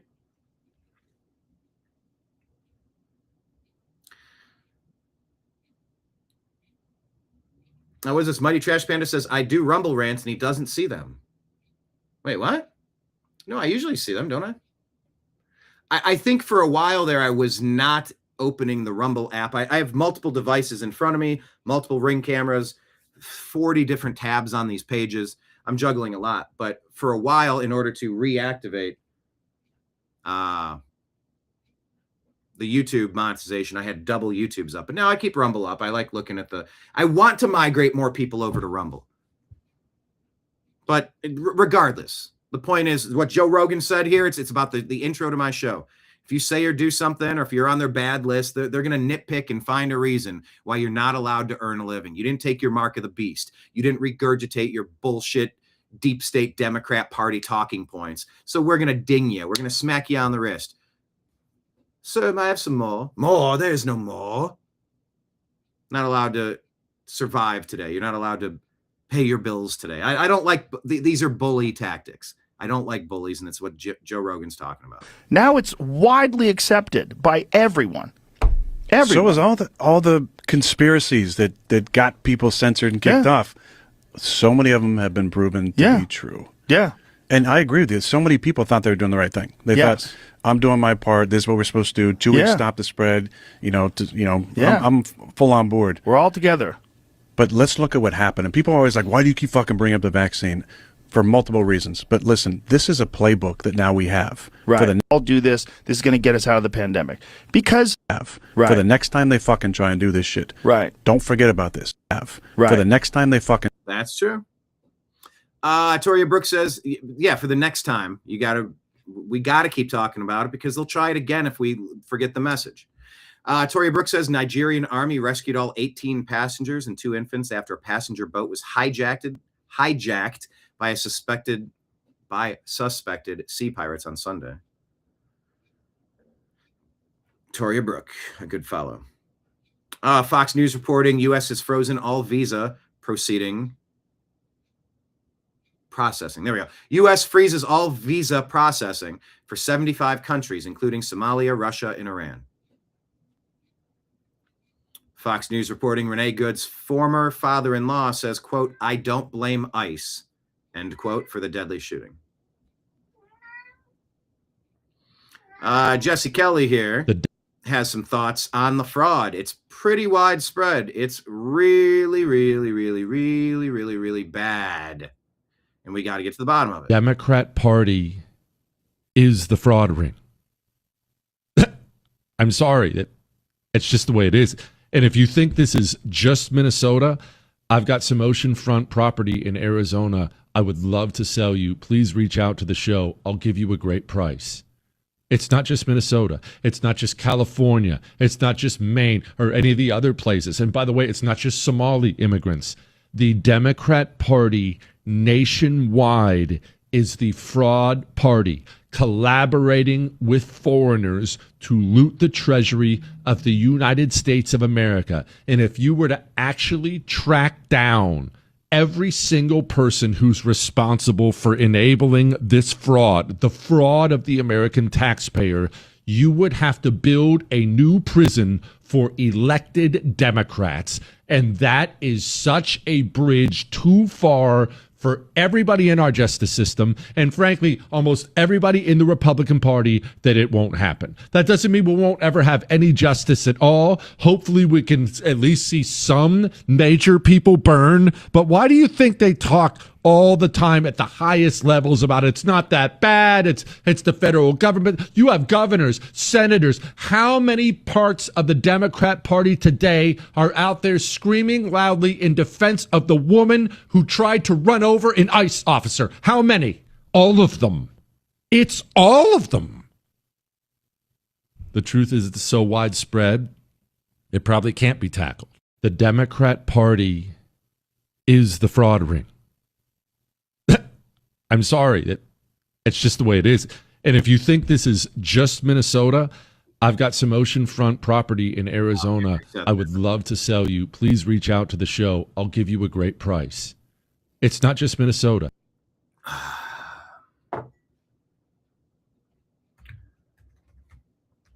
The deep state Democrat Party is a domestic terrorist organization.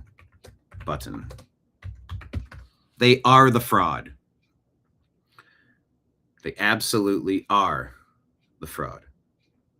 Over on Rumble, Mighty Trash Panda says, I know I asked Brian about that. I wish it would, that these comments would appear on YouTube. I know it's a restream thing about how they link and how they do it. I don't know if I wish these comments would show up, but then again, maybe on Rumble. Well, here's the thing. Don't say anything that'll get you in trouble. You know the rules. You know, no threats, no violence, no specific threat. Like you don't want to say it, but you can probably cuss on Rumble. I don't care if you cuss on your Rumble comments. YouTube's filters probably care more about that. So yeah, I encourage a lot of conversation. You can probably speak more freely, but do so knowing that everything you type will be on your permanent record. Not because I'm keeping it, because the cloud keeps track record of everything. One of these days I need to do a sit down and see if I can find a way to get Rumble to connect with YouTube outside of RTMP protocols. It doesn't work the other way. Every time you try to do it direct, it glitches. Maybe allegedly some of those comments could go through Restream and come back out from Rumble. I don't know if that is entirely accurate, but maybe. I don't know. But I like having the Rumble comments up here. I want all of you on Rumble. I want all of you at least to have the Rumble opportunity. I want you to be linked up, and drop a comment to prove it. Oh, KB Truth. I know KB Truth. That's you. Going back to RudeTube. Fix this Rumble. Otherwise, I like Rumble. Also look at the works of Icons 2020 on Rumble here. Stay mighty, my friend. All right, awesome. Good. Patriot Warrior Texas, Mighty Trash Pandas, KB Truth. Awesome. Tabby shared this, and this is... Here are 11 reasons why I don't care about your anti-ICE protests. Look at this beautiful girl. She's got a smile. Look at her, Lake and Riley. I apologize. I don't know all of these beautiful young women's names. I believe they were all eliminated by illegal alien invaders. Snuffed out. I'm going to put a Defend America button. None of these would have happened if people who shouldn't have been here weren't here. Fact.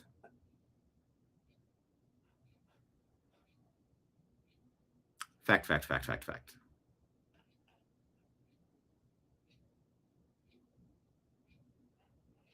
All right. Yeah, we told you this guy Irfan Soltani. Let's get an update on.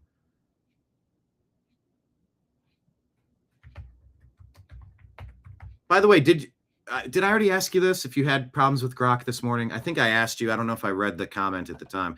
QOTD, did you have problems with Grok today? Yesterday? Yeah, today. He's 26-year-old, an Iranian man. This Irfan Soltani. What's the unclear status, internet communication blackouts, restricted information flow. Case highlights the regime's harsh crackdown, thousands arrested and hundreds killed in protests. Yeah, we're hearing 20,000, but you can't really trust data coming out of a war zone anywhere, ever. As much as you hate the Jews, you can't trust the propaganda coming out. As much as you hate the Palestinians, you can't trust the propaganda coming out. As much as you hate the Ukrainians, you can't trust the propaganda coming out. As much as you hate the Russians, you can't trust the propaganda coming out. As much as you hate the Venezuelans, the Cubans, the Mexicans, wherever you want to go, pick your place on the globe. It's not about my team. I can't trust what the other team says, but I trust my team's data. Scott Adams also famously talked about no data is accurate. That's a terrifying thought, isn't it? There's no accurate data. What do you do with that? But there is some truth to that. But anyway, this person is sort of, in some ways, become the face of the movement, but he's one of many faces. Just continued prayers. Let's do a moment here, shall we? Dear Lord, Heavenly Father, look, there's a lot of messed up, violent stuff happening across this globe, and I would like to see less of that. I don't know why you put us on a planet that has to go through such frustrating,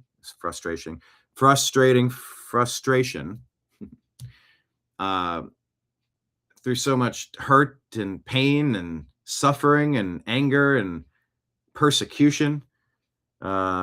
But I truly believe the Persian people need to take their country back and call it Persia again, make Iran Persia again, remove the Islamic supremacists that try to force people through violent coercion to do everything that they say as they say. Religion needs to be a private matter, a personal matter that humans find through choice. So I ask that you send your best angels to watch over the best people in Persia, to protect them and guide them and help them remove the tyrannical abuse of the Islamic supremacists who stole that country all those years ago. Watch after the good people of earth. In your name we pray. Amen. Yeah, I don't want to see anybody suffer unnecessarily. Fox News reported ICE agent struck by Renee Good's vehicle suffered internal bleeding to the torso, says DHS. And some people want to say, yeah, that's a bruise. Oh, no, he bruised. So what? Wait, but I thought he didn't get hit. I thought she didn't even hit him. I thought his life wasn't in danger. Why is he bleeding inside of his body? Unless she violated the non-aggression principle and hit him with her 4,600-pound car. Make it make sense. Make it make sense. That's violation of the non-aggression principle, people. I am more libertarian than you are. I really do want to. I will probably say some of this stuff with Dan. I'm more libertarian than you are. She violated the non-aggression principle, and yet you're typing posts that say, all I feel is rage. Why? The lady that violated the non-aggression principle? Well, we're trying to get the scum out. We got some poison floating around our water supply. We're trying to run it through a filter, and you're getting in the way, impeding the federal investigation. I have a right to clean drinking water. You're imposing on that. You're hitting the people that we signed up to go do that. You are the anti-libertarian. I am the libertarian. I want to be free from bad guys doing bad things. Yeah, I don't know. Marion Cook, I don't know about Grok. Droopy Dog, that's a fact, Jack. Was this Rumble did Ant work for me? Okay. What's this one? Droopy Dog, Grok had issues. The new ex-tech guy, Marco Rubio, got it fixed already. That's good.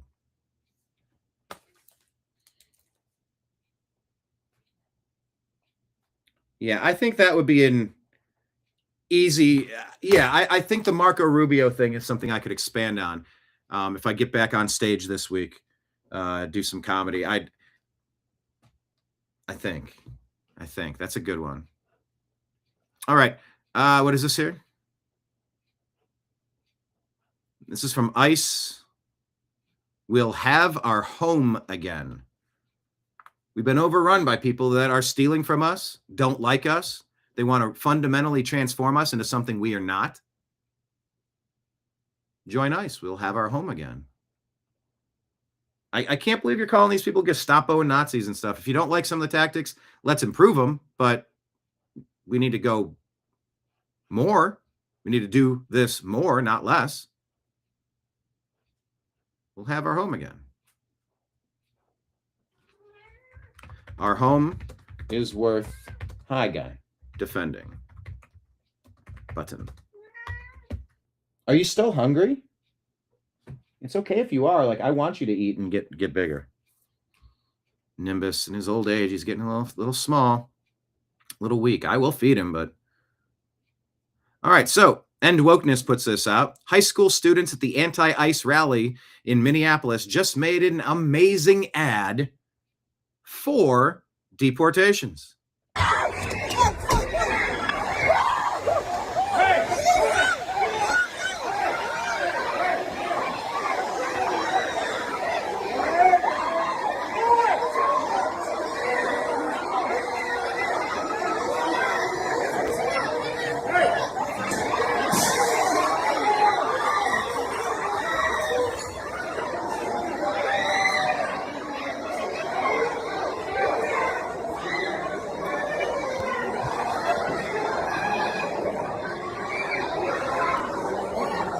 Because of course.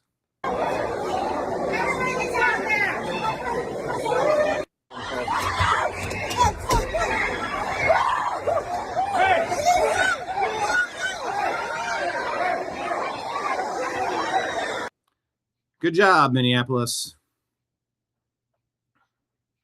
This is so important to remember.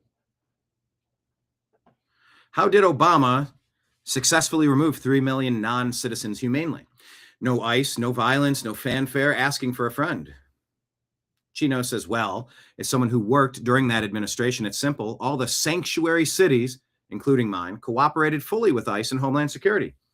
They gave lists of all the undocumented kids my agency had, and then ICE came and got them. So this, in fact, is politicians' fault because they pick and choose who they want to cooperate with and make things worse. Pure insanity.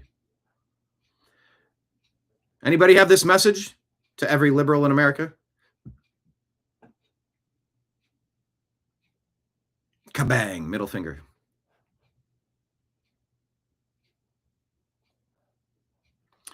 Matt Walsh trying to make sense of these arguments you hear online. I don't know. No, Marion, I don't know if that was at a school. I think it said it was, they left school to, they were high school students that went to they walked out to cry about ICE, then immediately started swinging on each other like animals. Imagine dropping your kid off at that school every morning, surrounded by a pack of feral Somalis ready to brawl over nothing insane. I don't know. I mean, that's a pretty ornate school. I thought it might have, they left school and went to a federal building. Maybe that is their school. I don't know. It's slightly unclear and not quite articulated in the video, but I would give you the double check. The Aaron Rodgers discount double check. Matt Walsh says, look, America is not a nation built by immigrants. America was built by settlers. There's a difference. Settlers ventured out into the wilderness to build a civilization from scratch. The modern immigrant comes to a place that is already built. Settlers planted the trees. The modern immigrant comes to eat the fruits. If you cannot see the difference, I don't know how else to explain it. Is that kind of fair? Feels kind of fair. All right, now. This is going to be very important to the crowd who's going to try to tell you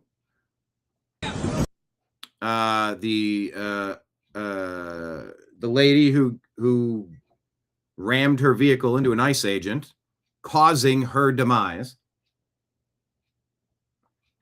You'll see some people saying, cars don't hurt people. The officer wasn't in danger. He has no authorization to use lethal force. Really? Apparently, we forget what vehicles are. So let's take a watch. Supreme Court has agreed that a vehicle is considered a deadly weapon. Deadly force is justified when a threat is faced by a weaponized vehicle. Well, let's watch some of this. For those of you in Rio Linda, California, here's a video montage of when some of the left went crazy behind a steering wheel. Actually, I don't know if they're left, but just to remind you what speeding vehicles do to everything in their path.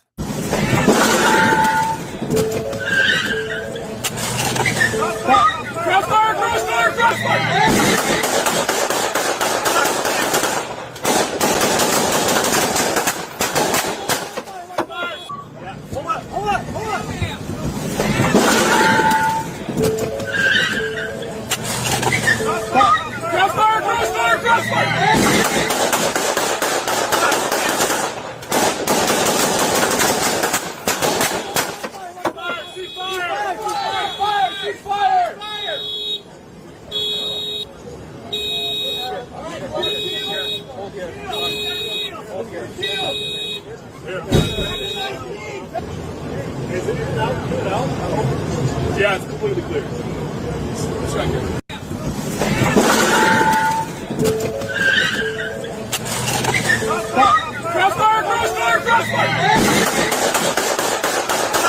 Sorry, this is a video montage. There's more.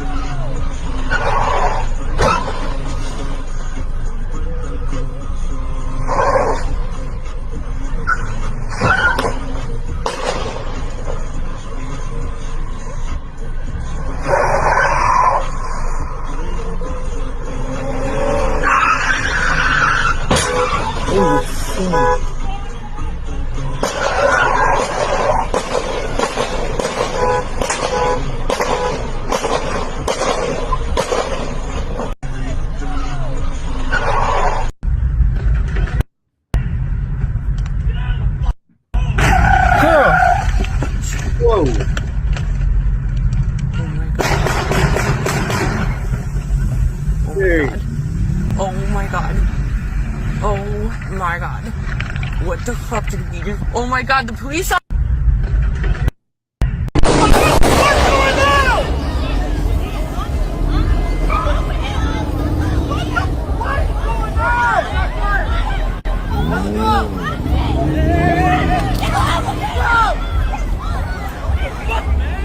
Let's get it, 2 shots fired! Get out! Roll over!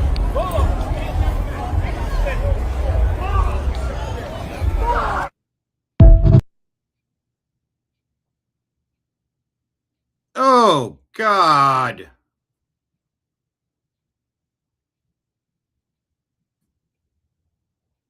Yeah, these police are definitely targets. And vehicles are deadly weapons. Right now. There you go. Hi. Just hold quick! Get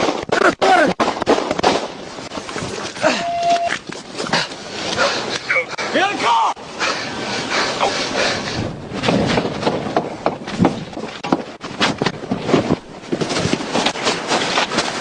Get in the car! I just, if you want me to, the whole ICE Minneapolis thing, is it just that I've watched thousands of these and I know exactly just how life-ending these things happen instantaneously?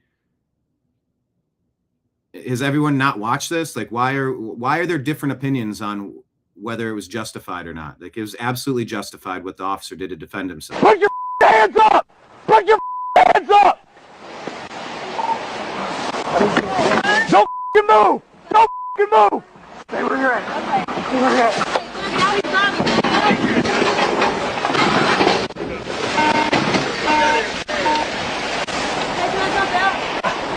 Get up! Get up!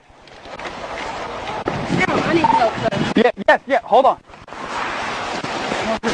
Just like this, sir. Suspect been shot. Send me out.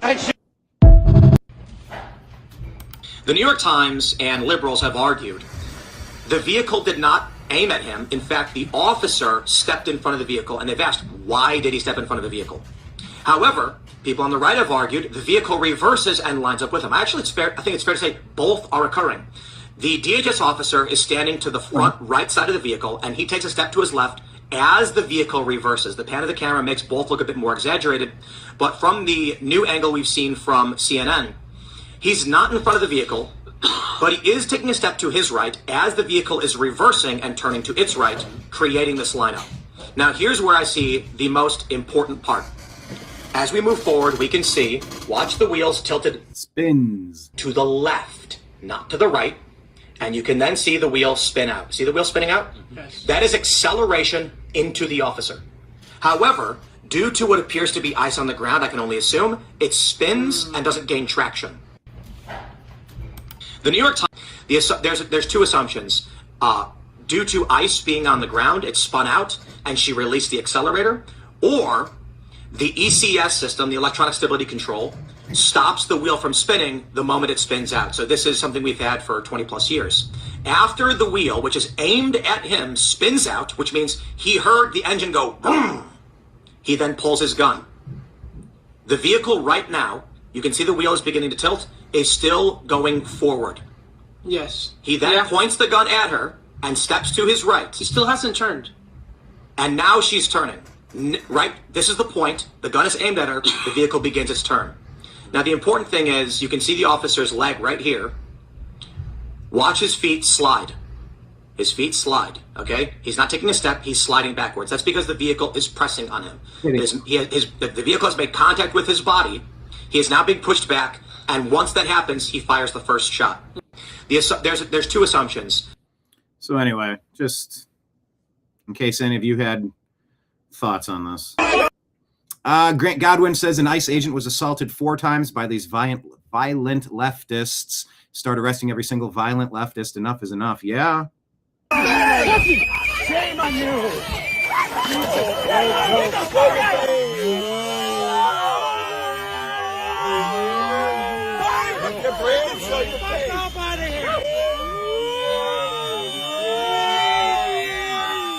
Well, that was a dipshit little girl. Good job. Wow. Look at this. Gotta find them all. I'm gonna say that. Time to be like a Pokemon fan. Gotta collect them all. Get the violent filth off the damned streets already. They're playing really dumb games. All right, who's this? I don't know about Stella. Who? What does it say?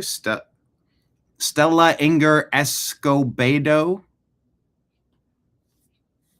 Did you hear this? I don't know how true this is, but Colin Rugg's reporting it. Elon Musk is saying put the flag in Minnesota back. Well,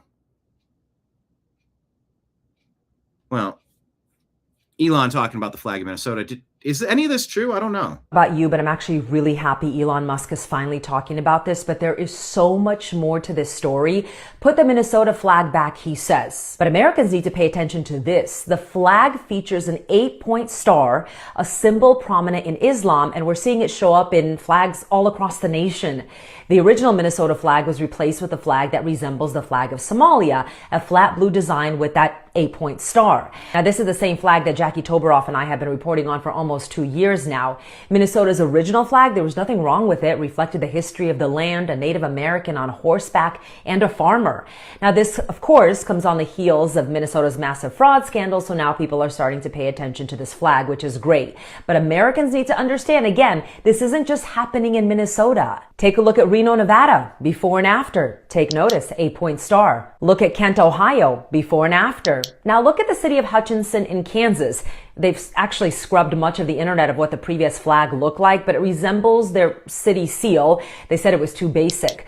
Now, Jacqueline Toberoff wrote an entire article in 2024 with all the links of the changes and then proposed flags as well. You can check it out. So what are the chances they all just happen to have this same 8-point star? I don't know about you.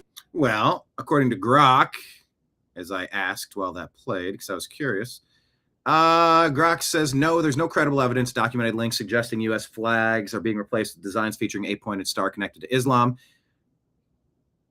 They call it a conspiracy theory in 24 that state and municipal flags are being quietly redesigned to include 8-pointed stars as part of a supposed Islamic influence or cultural takeover. Minnesota's state flag, oh yeah, they took down their normal flag and put this one in to make it look like Somalia. It looks like Minnesota has been conquered, actually. Wheeling, West Virginia, others in viral posts, 8-pointed stars for aesthetic, historical, or navigational reasons. 8-pointed star does appear in Islamic art and architecture, historically as a geometric motif, sometimes called the Seal of Solomon, or linked to ancient Mesopotamian Babylonian astronomy, and shared across Judaism and other traditions. However, it's not an official or primary symbol of Islam, unlike the star and crescent, which is more associated with some Muslim-majority countries, but not universal to the faith. Stars in various numbers, 5, 6, 8, etc., have long been common in vexillology flag design. Why don't you call it flagology? Worldwide, or representing guidance, unity, or celestial bodies independent of religion. All right. Claims dismissed by flag experts, designers, mainstream sources as a baseless pattern-seeking or fear-mongering, often tied to broader anxieties about immigration or cultural change. No evidence supports coordinated replacement of American symbols with Islamic ones. Asked a follow-up, is an 8-point star Islamic? Grok says no, the 8-pointed star, also called an octagram or octagram star, is not exclusively Islamic. I didn't ask that. Grok is being weird lately. It's answering questions that I'm not asking. I didn't say is it exclusively, nor is it a core or official symbol of Islam in the way that the crescent and star is sometimes popularly, though not universally associated with the faith. It does appear frequently in Islamic art, architecture, and design, where it carries specific meanings and is widely recognized as a motif within Muslim cultural contexts. Islam has no single universal symbol like Christianity's cross. 8-pointed star is very much a part of Islamic visual culture. Well, then why didn't you say that? Why did you tell me something the opposite? Especially non-figural geometric patterns, which avoid depicting living beings, but it's not inherently religious in origin, or is it exclusive to Islam? Its use is cultural, aesthetic, as much as symbolic, shared across Abrahamic faiths and beyond. So in short, it's strongly associated with Islamic art and has specific Islamic meanings, especially the Rub el-Hizb form, but is not an Islamic symbol in the exclusive or doctoral sense. Geometric motif, deep culture. Okay, well, I saw this. I found it interesting. Grok is kind of saying, yeah, there's not a lot of there. But that's what we do here. We're the trash pandas. We rifle through the rubbish and we try to learn about it. So it's a sort of no yes or a yes no, or a no or a yes. You tell me. What is this about? What would happen if all the white people just left? Well, you get a situation. Too much piano in this. So I'll mute it. This guy, what's his name? I guess Orania is a semi-autonomous region in South Africa. William Sexton, don't know him. So it was built as an intentional community for the Boer people, the Afrikaans people, community where you have to be an Afrikaner to live there. You have to speak Afrikaans, and it's built out in the middle of nowhere, like several hours into the South African bush. These people have built a community in response to what they see as increasing legal persecution by the South African government. So Oriana took criticisms of their opposition and basically said, okay, I guess if you don't like white people here and you're saying to kill the Boer, kill the farmer, then we're out. We're gonna pull an Atlas Shrugged, an Ayn Rand Atlas Shrugged. John Galt, who is John Galt? All right, you're trying to blame all white people for all problems. Thanks Obama. Thanks the Jews.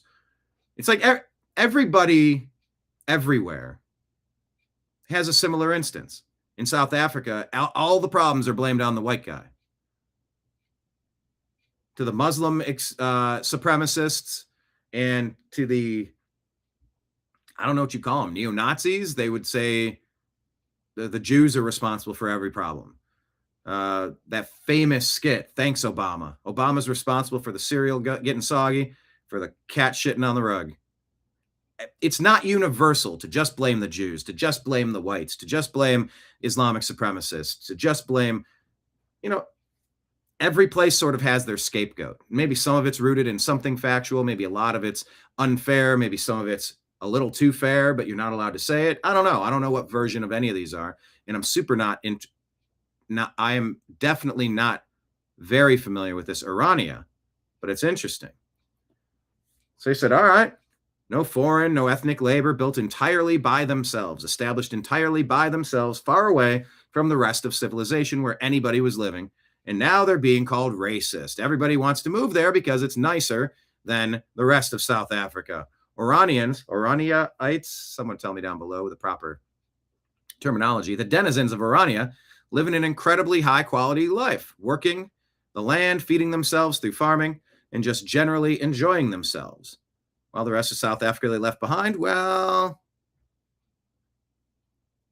South African government can't figure out how to deal with too much electricity going through their formerly European-built power system. So rather than attempting to fix it, they do a practice called load shedding, where they just turn it off like that. That's their fix.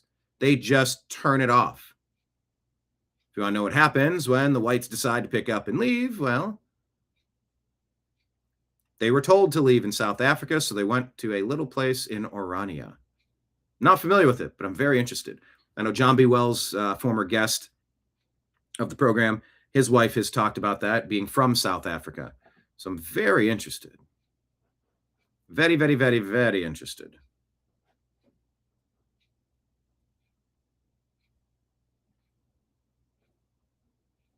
What is this one?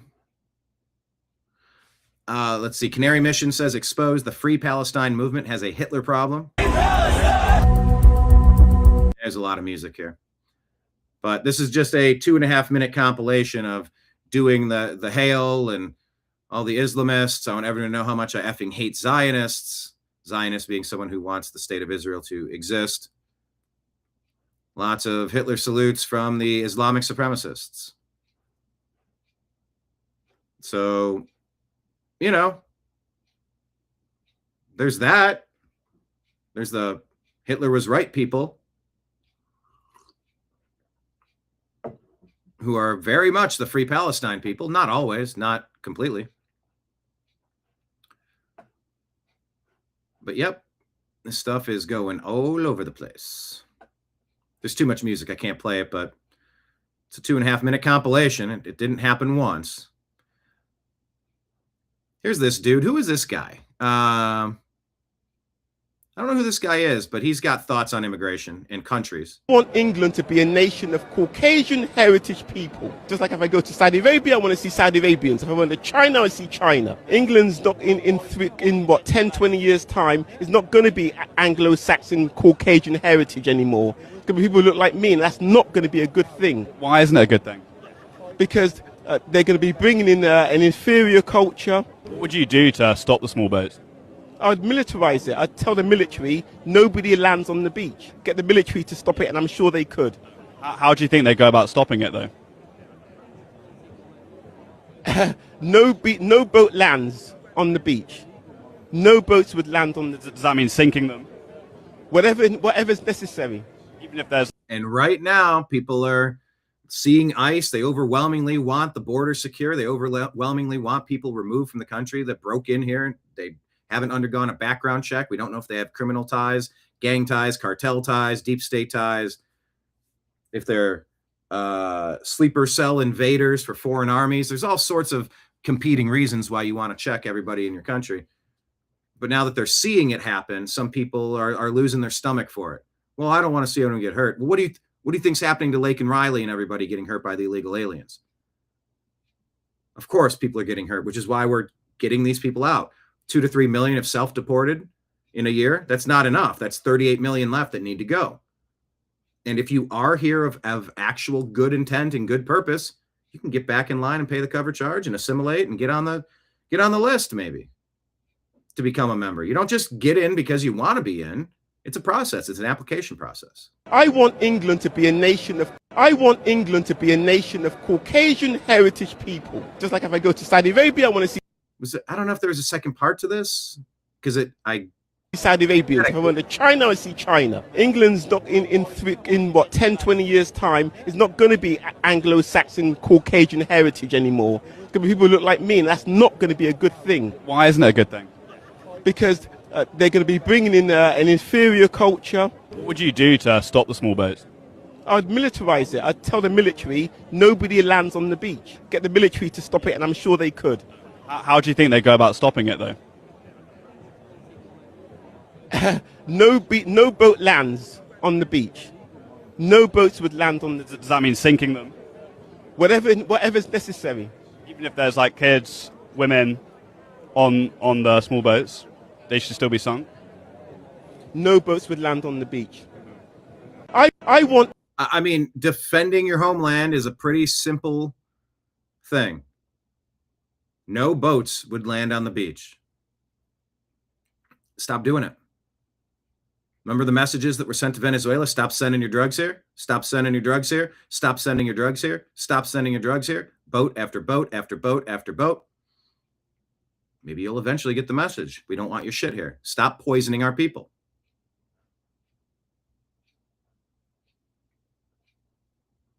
Park Lane on Wednesday, the Labour Party in the UK. You want to see how things happen when you don't enforce immigration law? And you just let anyone do whatever they want, wherever they feel like doing? My name is Chris. I'm a member of Parliament here in the UK. Would you like to learn a bit about what you're doing here and what's going on? How come you're living here in tents? Take it easy. Take it easy. Whereabouts are you from originally? Romania. Romania. And do you travel in Bulgaria? Are some of the people here involved in like... Huh? Begging, or do they work? Where are you getting the money for the beer then? Racist, no respect.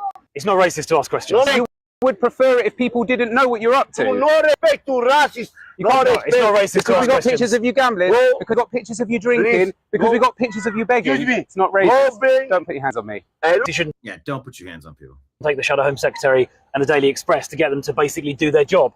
Legislation that gives the police powers to move people on, and the government, Angela Rayner, is going to repeal that legislation imminently without putting any replacement legislation on the statute books. Look, for me, yes.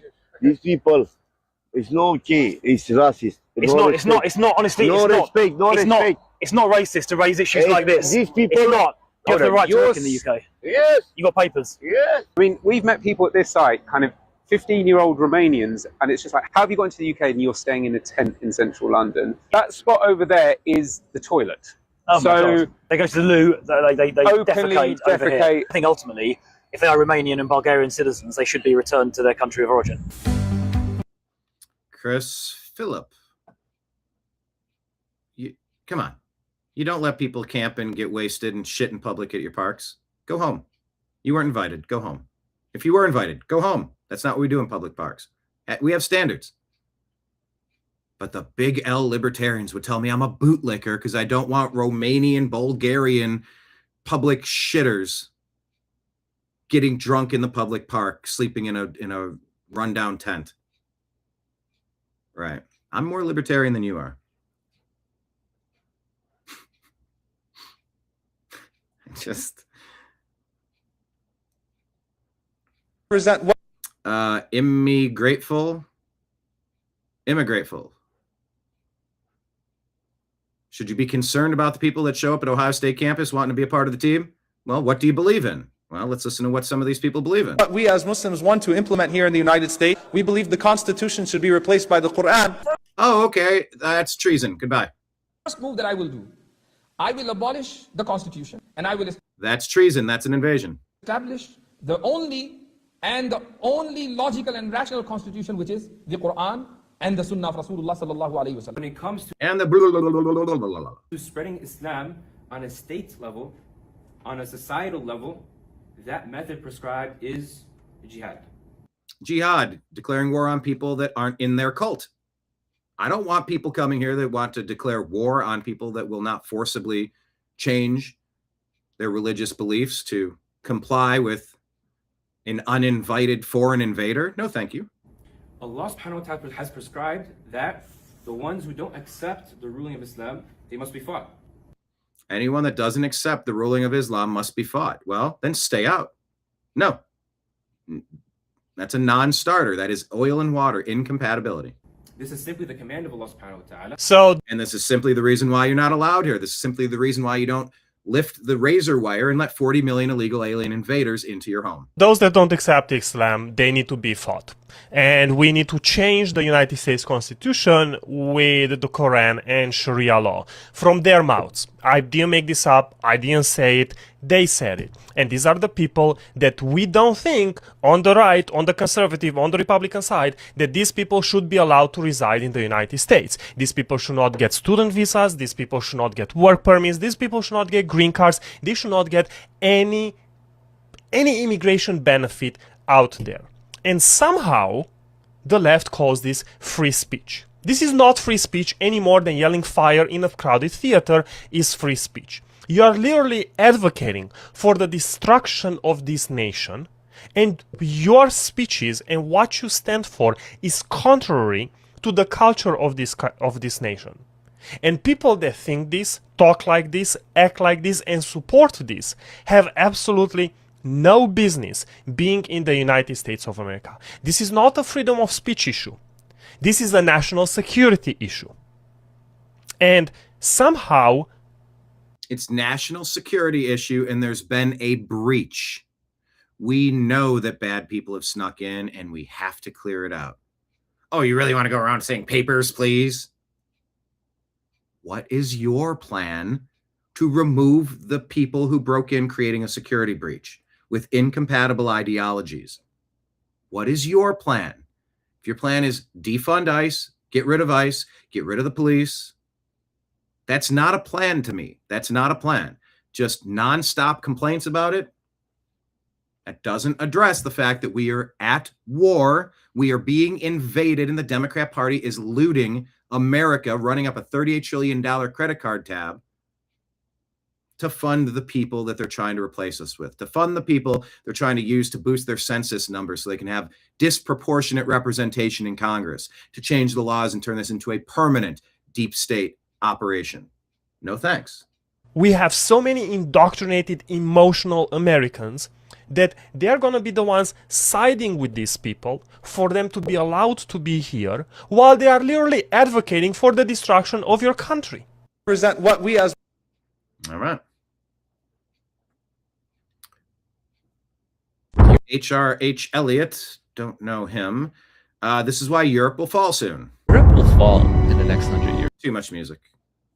I don't think the world is overpopulated. I think we're underpopulated. In order for civilization to maintain itself, it must have a fertility rate of 2.11 kids per woman. Historically, no culture has ever reversed 1.9 fertility rate. Okay, historically, and at a rate of 1.3, it's mathematically impossible to reverse. Where we are right now in Europe, France, it's 1.8. England, 1.6. Greece, 1.3. Dead. Germany, 1.3. Dead. Italy, 1.2. Dead. Spain, 1.1. Now let's do a little calculation here. What is the fertility rate? The Islamic fertility rate in France, 8.1. In large French cities, 45% of children under the age of 20 are Islamic. Now, at this rate, in 40 years, France could become an Islamic republic. The world, as we know it, is changing in a way that's irreversible, and we're going to see the outcome of that eventually. Oh, this is that same guy I shared earlier. He had a couple of interesting points. I don't know this guy's name. It's either Jack. I'll just follow Jack. I don't know who it is. If you talk to your parents, every news anchor that they remember from their... Too much music. If you talk to your parents, every news anchor that they remember from their childhood, there's a 90% chance it was an actual CIA operative. And this is documented. Released documents. Guys like Walter Cronkite, one of the most famous news anchors of all time, working for the CIA to engineer reality. And they are in the business of engineering reality. And you just have to understand that so much of our reality is engineered. It doesn't mean you walk around like a schizophrenic thinking that everything's out to get you. Everybody's targeting you. It just means like you see something happen on the news, you see something happen in real life, and you just have one word. Just memorize this one word. When anybody listening, listen to this. We hear this stuff or see that stuff. Maybe. They say, oh, this happened today because of this one thing. Maybe. Just maybe. You don't have to say there's some global cabal. It's like, oh, I need to drill down to the end and let's go break into the Bohemian Grove or let's figure it all out, the shit that's going on. You don't need to do all that. Just maybe. That word can protect you from all sorts. So much of the bullshit that's going on with the engineered reality. Just say maybe. That's a great point. That's what I try to preach here. It's what Scott Adams would say. It's what a lot of the most compelling people out there, they say similar stuff. Just maybe. Everything I share with you, I go, I don't know. With AI, I don't know what's true. Maybe. And then we start digging down, trying to find out. Let's learn a little bit more about it. And as we learn, we start to figure out what's more likely to maybe be true.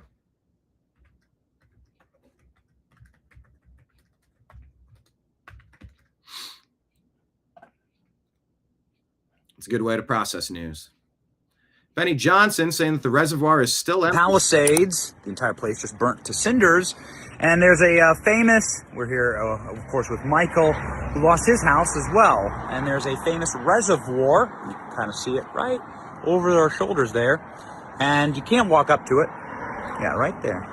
Can't walk up to it, but it was famously empty. Can't walk up to it because security is guarding it from people trying to see that it's empty. Well, luckily we brought our drone. Let's go ahead and find out what's in the famous Palisades reservoir that was dry during the fire that burnt everyone's house down. That is bone dry. Now, they're saying it's bone dry, but it doesn't look that deep. Is it just supposed to be a swimming pool? I'm wondering, is that a cover for a big bowl of water underneath it? You know, to filter out, dead birds and cattle carcasses or bird carcasses or squirrels or debris clogging it up, gumming it up, exposing the water to sunlight, turning it all algae or something. Is it possible that's just a lid where the water hits that, it filters into that and it drips and drains underneath? Or is that just a big empty swimming pool? There's nothing in there. There's not a drop of water in the reservoir. If that's the reservoir, and if that's like a swimming pool and it is bone dry, man, people need to be fired yesterday. The fact that you wouldn't fill up every reservoir and boost that stuff as much as you can immediately, that is dereliction of duty.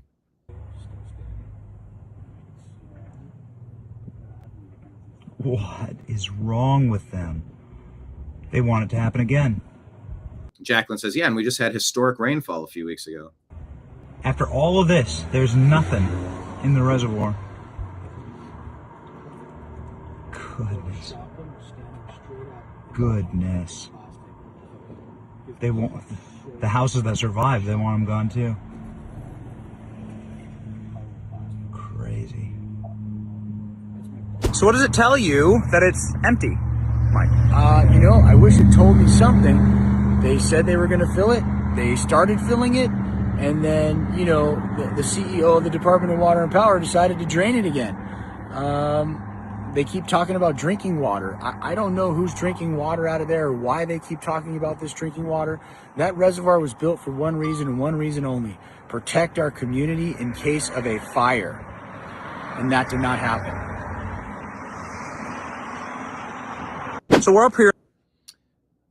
I got questions. So it seems waters, it seems. Here's Tim Pool. Seems like they want some sort of civil fracture. It seems so. Now, I don't want to say at the highest levels Democrat politicians want to foment civil war, as I often talk about, but they're beholden to their constituents. So we have a mayor suggesting the police should now be fighting federal agents, which is horrifying.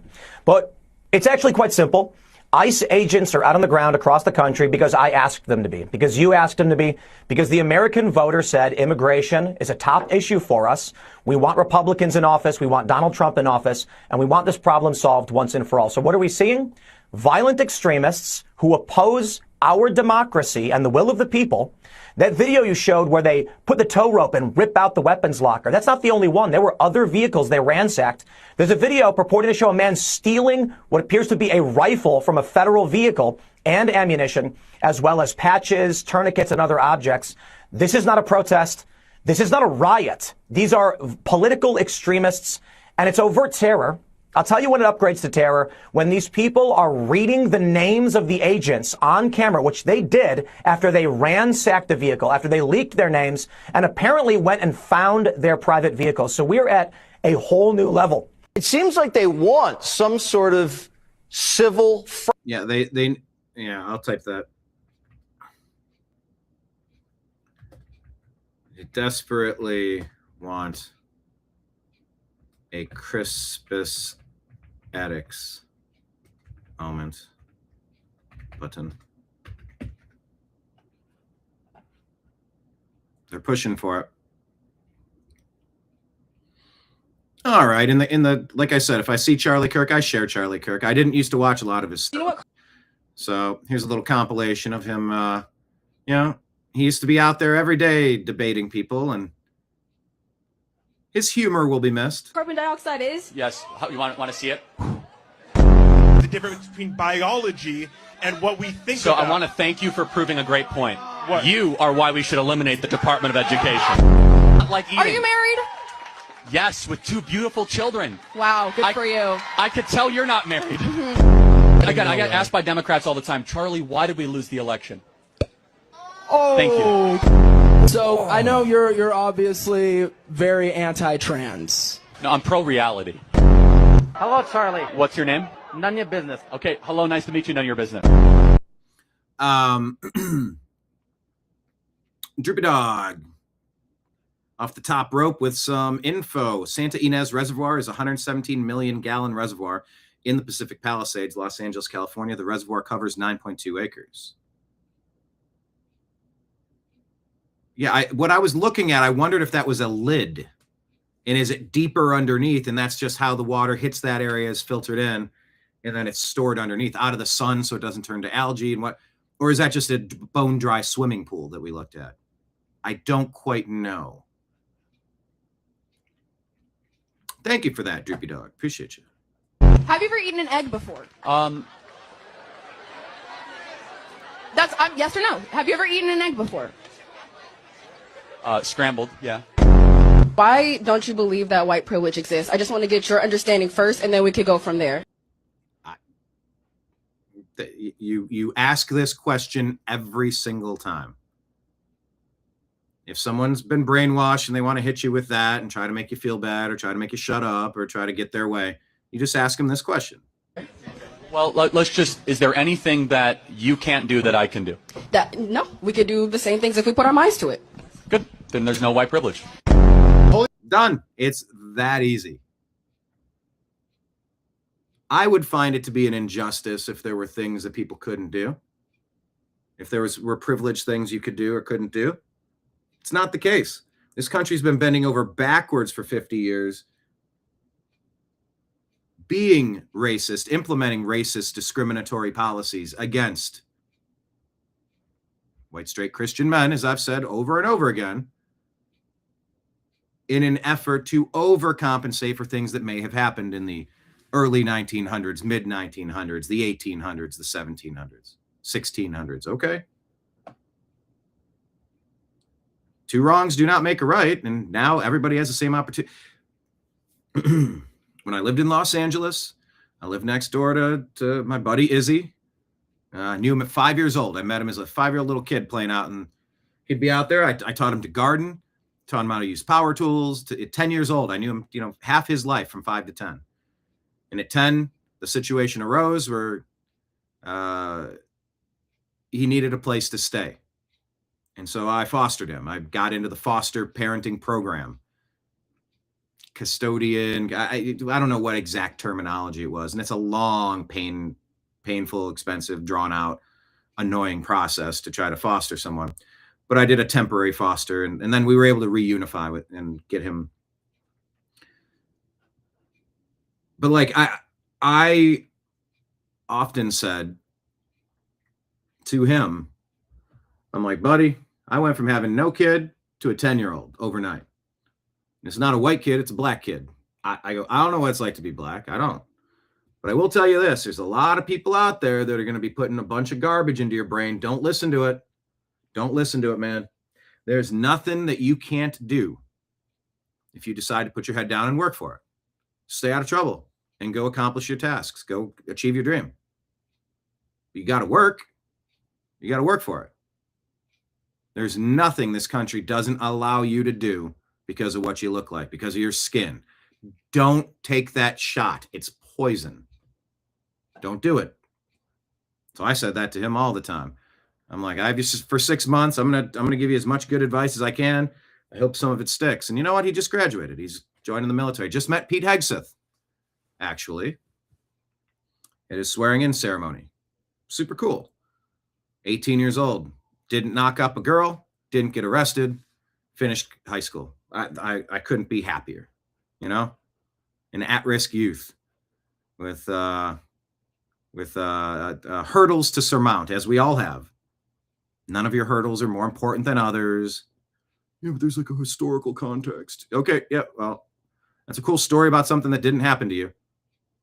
But while you're here, just make hay while the sun is shining. Get to work. And you're responsible for yourself. So I love that response. Holy Spirit brought me here to challenge you to a gentleman's fist fight right here in front of this whole crowd. Now look, listen. No. Wait. I would hate to hospitalize you in front of 2,000 people. If I just happen to be pregnant. Oh, you don't happen to get pregnant. It's like. You know what? I had a conversation with a dude the other day. I was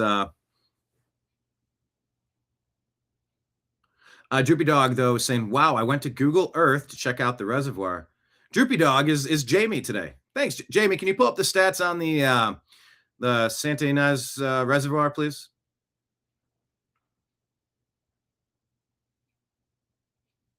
You said that was a bad view from the drone. You went to the Google Earth, check out the reservoir. You can use the slide date at top. Last time it was full was 09. It's been empty since 09. Good grief. Yeah, Izzy, empty since this is insanity. Pure insanity. You're being robbed. You're not getting the protection you need. You need, goodness. Who's going to build the roads? Who's going to fill the reservoirs? Okay, bootlicker. Okay.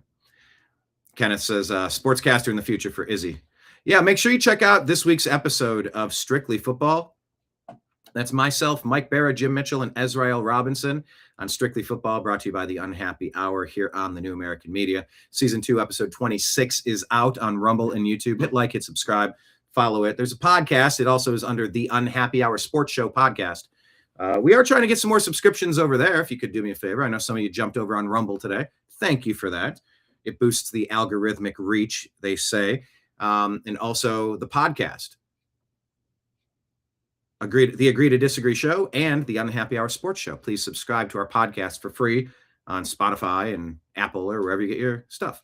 But yeah, Izzy's been a member of Strictly Football this season, 26 episodes. 25 or 24, I think he had a couple appointments. But yeah, it's super cool. When we reconnected, found out he was such a huge sports fan. So we got tickets for him to go see the Indiana Pacers Game 7 watch party while he rooted for the Pacers against the Thunder. Hate watching the Thunder more so than rooting for the Pacers. But it was cool. We got like front row at the basketball stadium and got to go hang out and check out the city. It was neat. It was a good time. You know, because that's what we always did with Izzy. It was like, hey, you want to go to the Science Center? You want to learn how to garden? You want to throw the football around? It's like, I don't know. You know, if you don't teach and mentor people around you, who knows who will corrupt their brains and warp their mind? Got to put some good stuff in there, I think. Not like getting COVID. I know how it works. But I had this conversation about I happened to get pregnant. You know, you didn't happen to get pregnant. I had a conversation with the dude when I was at the comedy show. And he was like, yeah, and then my girlfriend got pregnant. It's like, hold on. No, she didn't get pregnant. You got her pregnant, right?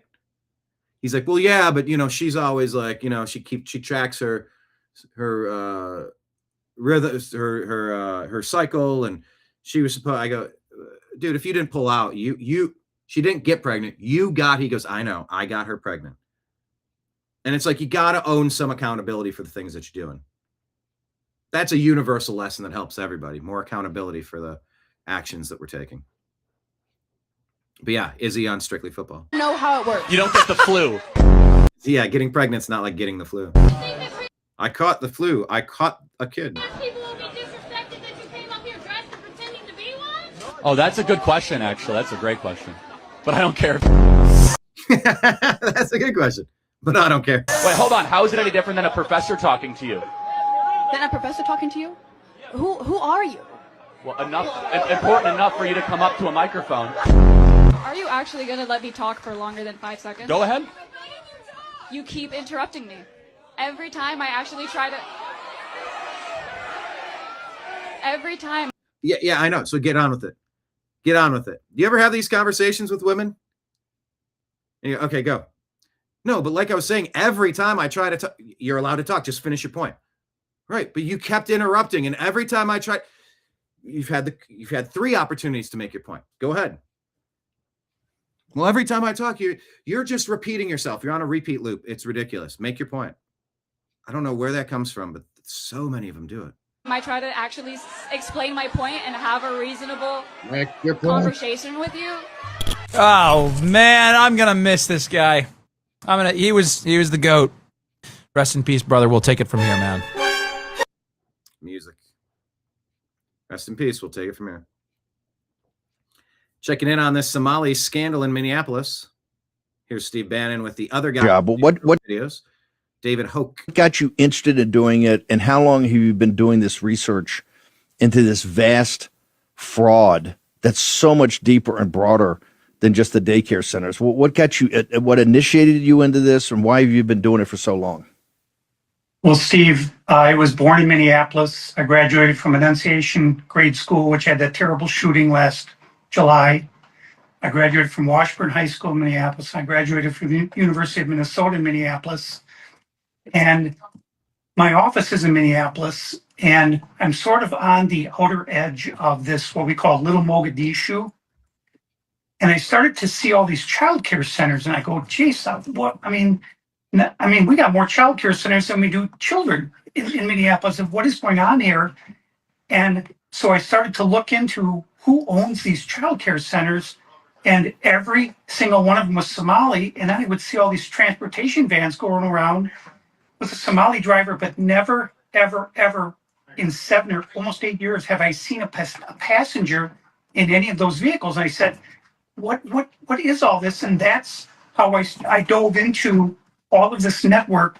And that's why I was able to say that the non-emergency medical transportation is the hub of the wheel. And healthcare, childcare, adult daycare, autism, feeding our future, they're all spokes of the wheel, but it all revolves around the transportation companies. And I just said, look, I was born and raised here. And when I got into it, I so many times I wanted to stop because I said, I can't believe this is real. It can't keep going on to all these areas. And I just, I just prayed and I said, God, I can't do this. And I just kept going and I kept going and I kept going. So I got to a point where I had this massive amount of data, and everything that I say and I do is backed up 100% by documentation. And so these people, all they can do is default to calling me a racist, a Nazi, Islamophobe. None of that bothers me because they can't dispute the facts, and the facts are what I present. And so I said, look, instead of waiting for somebody to do something else, because everybody says, oh, we're Minnesota nice, somebody will do something about it. They're not. I'm the guy doing something about it. And I'm committed to seeing us all the way through. And so after Nick and I released our first video, Governor Walz announced to not be seeking a third term. And this second video has got to be the final nail in his coffin. He's got to go. The Democrats are starting to turn on him. You see Jacob Fry now, after saying for years there was no fraud, now came out a couple days ago and said not only is there fraud, but it's a fraud crisis. And I said, for God's sakes, what have I been saying for years? But what got you interested in doing it, and how long have you been doing this research into this vast? Did that reset? I think that reset right there. I'm glad that they're doing it. Team Trump shares what a beautiful gesture. President Trump smiles with Maria Corina Machado after she gifted him the Nobel Peace Prize.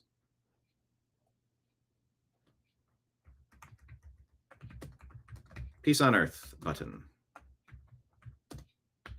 How do you feel about that? Trump removes Maduro and she gifts him the Peace Prize. It's cool to love America. Patriotism is fashionable. I'll give that a follow. It's cool to love America. And the lefties, all they want to do is hate, hate, hate, hate, hate. Bitch, bitch, bitch, bitch, bitch, bitch, bitch. Complain, complain, complain, complain, blah, blah, blah. You know? Here's a little clip from Funny Memes, Top Memes. Me and the boys watching a liberal nerd with low testosterone, asthma, and a peanut allergy threaten civil war. Dang it. Dang it.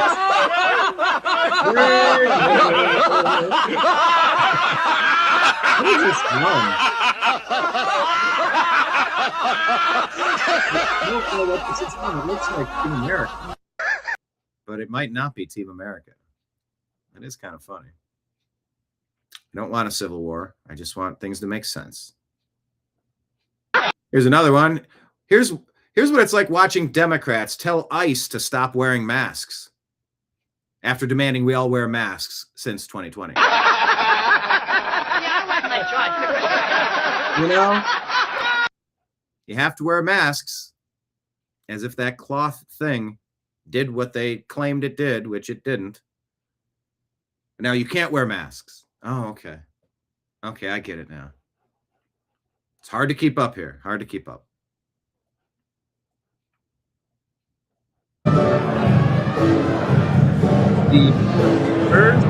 Kenneth, are you a Florida Panthers fan?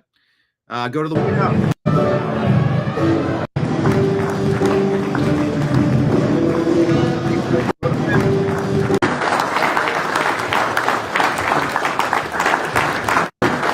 Welcome to the White House, the two-time defending Stanley Cup champions, the Florida Panthers. Welcome to the White House. The you hear him? Good for slashing. That's that's nice. Did you hear him? Good for slashing. That's Gifted him the Trump 47 jersey.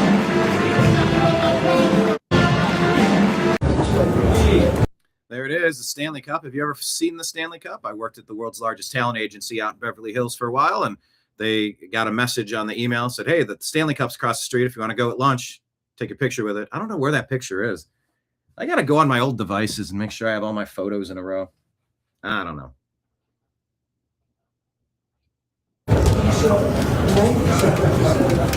Stanley Cup's cool. told the Stanley Cup. Perfect. They got the white gloves carrying it, but if you hear the stories of what people do with the Stanley Cup, it's like, well, I don't know how often they're replaced or how many there are. I don't know exact. There's so much lore and things I think I know about the Stanley Cup, things I might not.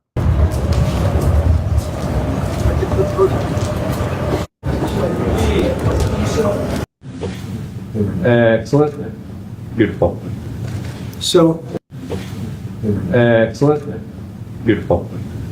so.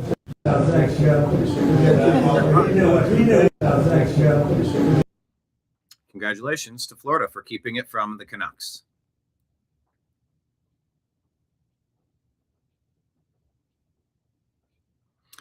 Here's ICE agents. Kristen Sokolov shared this. ICE agents take down a liberal thug reaching for something. Like you're fucking arrested. I'm not. Get the fuck on the car. Now that's fucking assault. Don't move, you're gonna get fucking tased. Don't fucking move or you're gonna get tased. Because you want to be an idiot. I'm not moving. Because you want to be a fucking You're idiot. a fucking pussy. You're a fucking bitch. And you're gonna learn the fucking hard way. Let me look at a lot of this. I just asked you for an ID. That I don't was give a fuck what you asked me for, bitch. Shut up. You shut up, bitch. Shut up. What's wrong with you? What's wrong with you? He has a gun on him. Look at that. a fully registered firearm. Because I'm a U.S. citizen. Now, Americans have the right to keep and bear arms. You don't have the right to attack ICE. We'll see where this goes. I don't know this guy's name. I don't know the case to follow it, but you're allowed to have weapons in America. You're not allowed to use them. You're certainly not allowed to interfere with federal investigation. What's wrong with y'all? Wow. Wow. Let's go. Get him in the fucking car. What does it say? Every state in the U.S. requires CCW holders carrying concealed. If they have any contact with police, they must notify police they are concealed carrying and produce their CCW license. That's a law in every state. I don't think that is. Since when is there a firearm registry? I think it is in my state. That's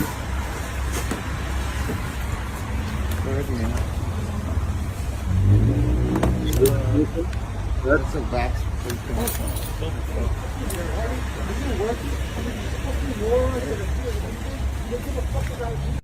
Like you're fucking arrested. All right. Keep your eyes peeled on Minneapolis, people. All right, it's at this point that we're going to pivot to our X feed and go through the rest of the stories here. So many things in the news, people. So many things. Whew. Yeah, I had a bit of a backlog of Instagram stuff that I was not sharing the past few days. The Scott Adams thing just took the wind out of my sails. So I things were not traditional how I normally do them on the TNAM Daily Show for a couple of days, but kind of back to it now. This would be a good time to remind you that we are on Rumble with Super Chats and Rumble with Rumble Rants and Super Chats on YouTube, as well as monthly subscriptions on YouTube and Rumble if you want to support the program, as well as Patreon. There's a free account. Please, everybody, sign up for at least the free account and consider signing up for the $10 monthly account or the $100 monthly. It all matters. They're all building blocks for our Lego house that we're building. At least when we get the confirmed, guaranteed, ongoing monthly support, that's when we can really stabilize P&L projections, profit and loss projections. There's a lot of energy, including the energy that it takes to broadcast from this studio with all the lights and all the devices and the recharging and the replacing of the device so that it's fast enough to process all the restream, all the software needed. And on top of that, all the internet. And on top of that, all of the subscription costs, whether it's X to have a yearly account so that we can stream there, or restream to drop $1,000 a year so that we can have this service. You know, we have a break-even point just to break even, which we want to identify. So if you're interested, you can assist the New American Media that way, as well as Venmo, Cash App, or PayPal. It's all scrolling at the bottom of the screen below. Here's our X feed, and here is our Patreon link if you'd like to subscribe. We're right here, pinned at the top of our X feed at American_media_. Let's take a look. What is this? Breaking. First black mayor of Riverview, Missouri, Mike Cornell, has been arrested. Uh-oh, that doesn't sound good. Child I can't say that. Child corn and S crimes. Just call it child crimes. Cornell is the current mayor of the city. 2 child victims, 2 adult victims. What a disgusting person. How did he become the mayor of an American city is asked. Michael Baker replied, Democrat voters, that's how. Yikes. Yeah, X was not working for us earlier today. But it appears to be doing it now. Here's Jesse Waters talking with Nick Shirley about what the Democrats have been up to, looting America dry. And is it clear that the politicians were clueless? I mean, how could they have not known about this? Well, they obviously knew because they've enabled it to happen for so long. I mean, for instance, Quality Learning Center, it had over 90 violations, yet they kept giving that daycare millions of dollars. And these transportation companies, I mean, if anyone in Minnesota is watching this right now, they know what I'm talking about, because you drive around Minneapolis and you'll see nobody inside of these transportation vehicles. I mean, without giving away your logistics, what's next? Well, I think there's a lot more fraud to be exposed across the country, and there might even be more fraud exposed inside Minnesota. There's a lot of fraud, and the fraud is very, very, very deep in Minnesota. Well, it looks like the taxpayers love it, and we love it. Keep up the great work. You're doing better work than the New York Times. So stay safe, Nick. All right. Thank you, Nick. America First Legal filed a petition, don't you know, to rescind an unlawful regulation that forces mortgage applicants to disclose their race and sex. That is no...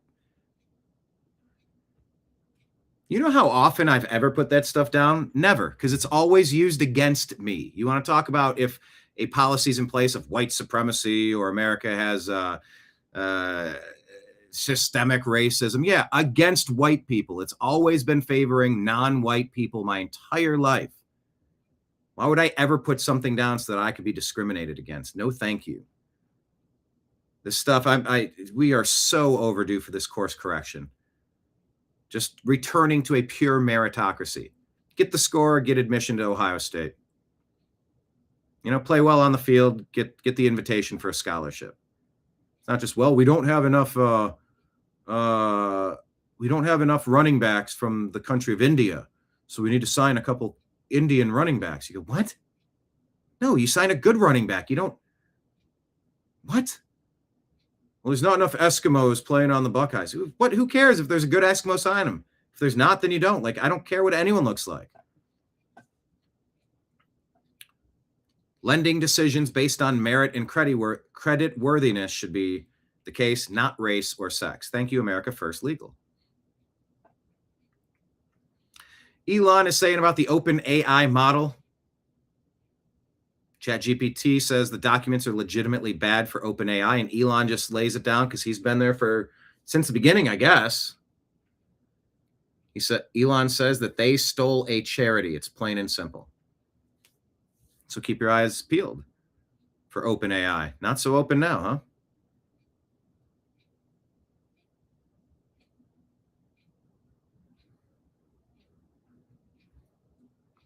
Florida Panthers star Matthew, I think you pronounce it Tkachuk, has some words here at the White House. Well, I mean, the 2 cups was pretty good, but that walk. Here we go.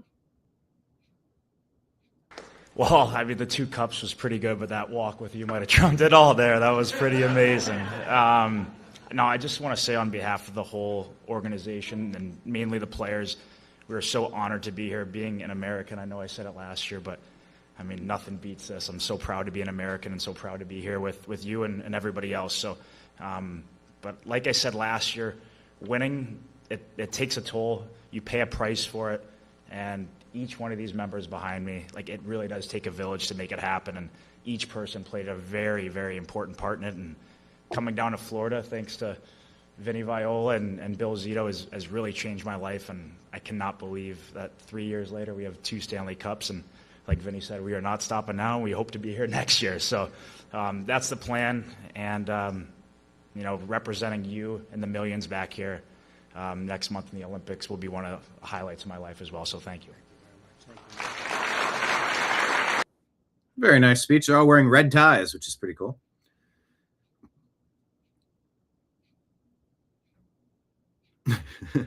Oh, and here you go. I mentioned the ties. Gunther Eagleman says, crying Democrats are now smearing the Florida Panthers champs because the whole team dressed sharp in red ties and suits, looking exactly like President Trump.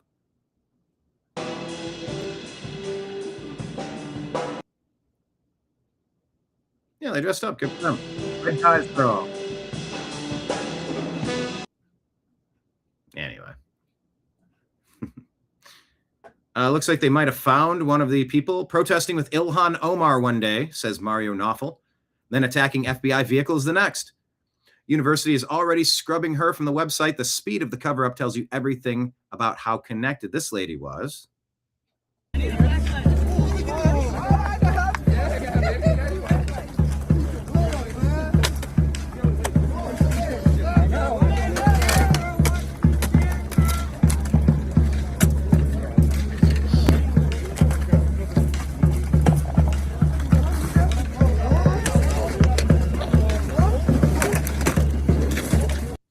This is where they ripped apart a ICE vehicle, jeopardizing the lives of everybody with all these classified documents, all these private documents. What is this? Stealing a weapons cache. Empty or not empty, I'm still not sure because I didn't see. People are looting a federal an ICE vehicle.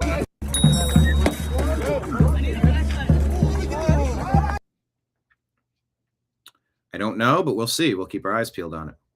Eric Daughtry says Americans are demanding the resignation and arrest of Minnesota Representative Brad Tabke, Democrat, after he posted real-time locations of ICE agents. This Democrat is a disgrace. They're all traitors to this nation. Nick Sorter says, as a reporter, dear Mr. President, as a reporter who's been on the front lines of the Minnesota uprising since the moment it started almost 10 days ago, I can confirm Governor Walz did not heed your warning to quell the riots attacking ICE agents today. Once again, state and local authorities refused to respond to calls for help and allowed agents to be assaulted in the streets, traps to be set by rioters, and to make agents slip and fall outside the building, and allowed roads to be blocked, preventing them from enforcing federal law. It is time to invoke the Insurrection Act. You gave Walz and rioters your legally required notice to disperse. They ignored you. The next step is sending in troops. God bless you, sir, and God bless the men and women of ICE. And continued prayers for our buddy Ford Fisher, who's out there in the middle of this stupidity, as he always is when stupidity can be found in the country.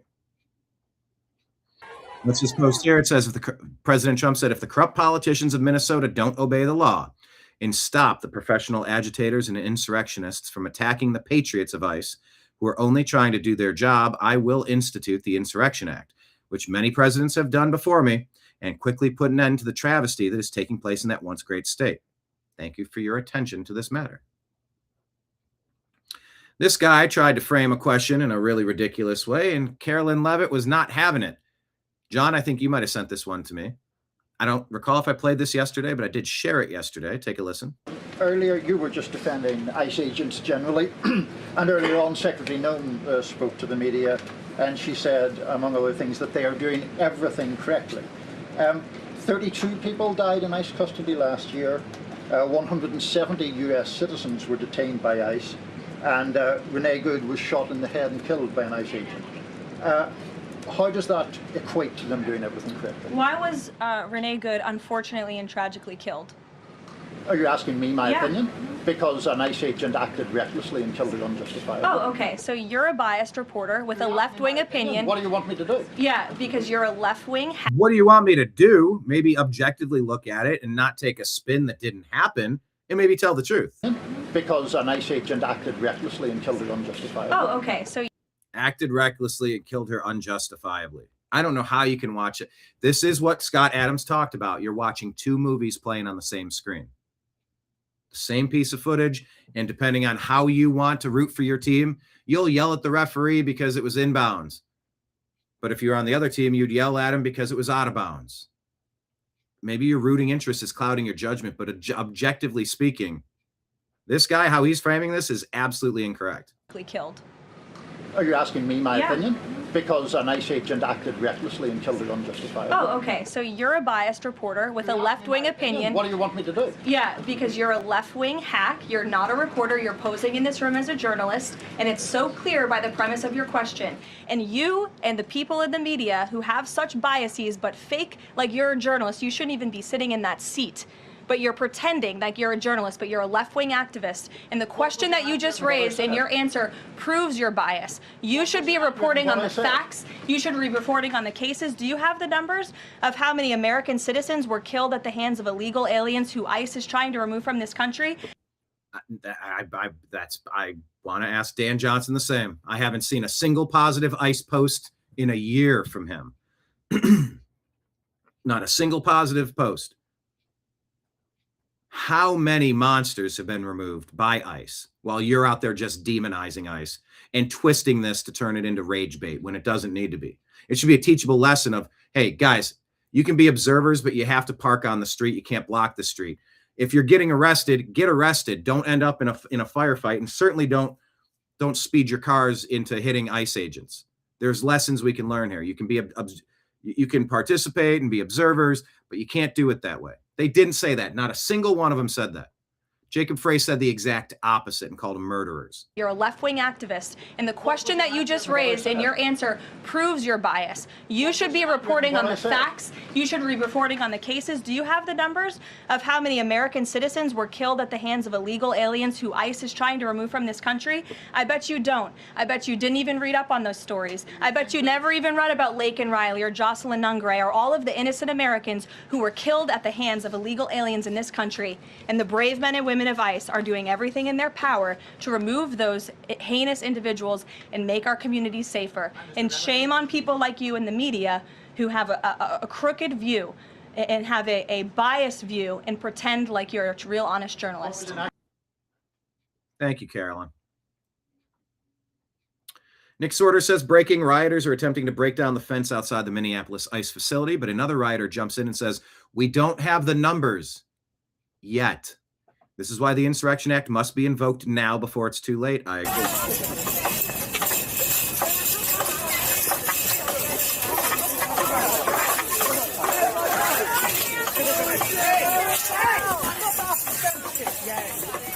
Somebody's telling them to stop.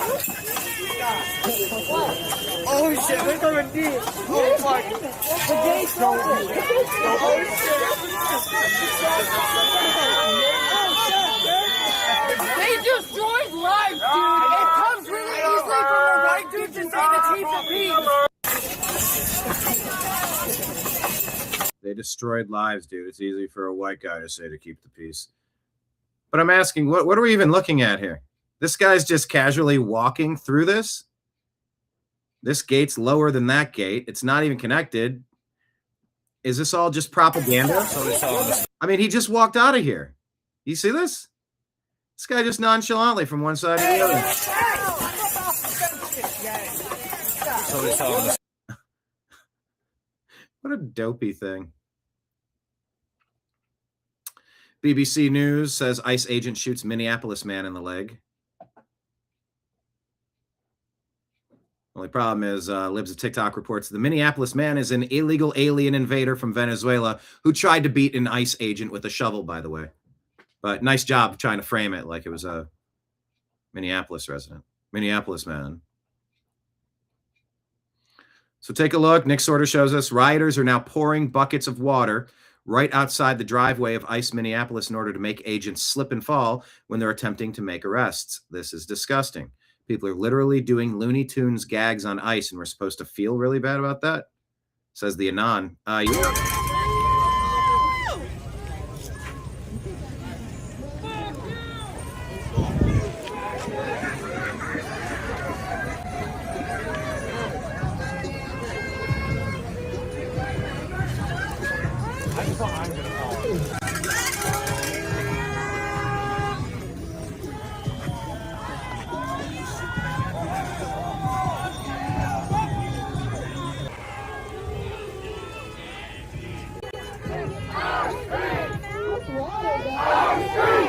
Apparently, they're not your streets if you let people invade your country, invade your streets.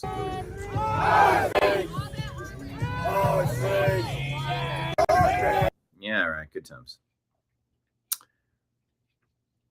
Please vote in our Twitter poll. Agree or disagree, it's time to invoke the Insurrection Act. Please vote on this.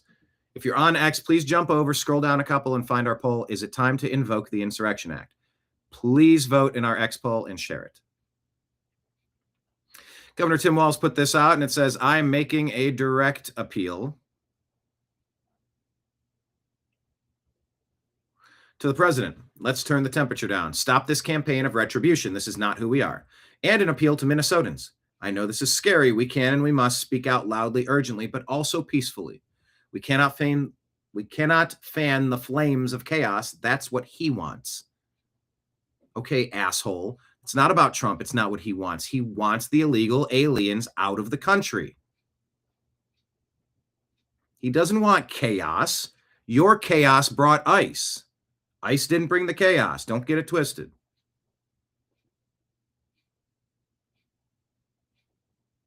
He says to President Trump, let's turn the temperature down and stop a campaign of retribution. It's called law and order, dude.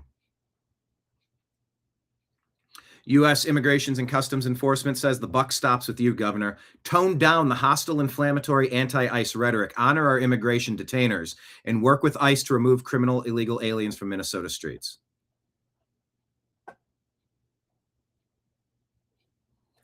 Were these riots spontaneous?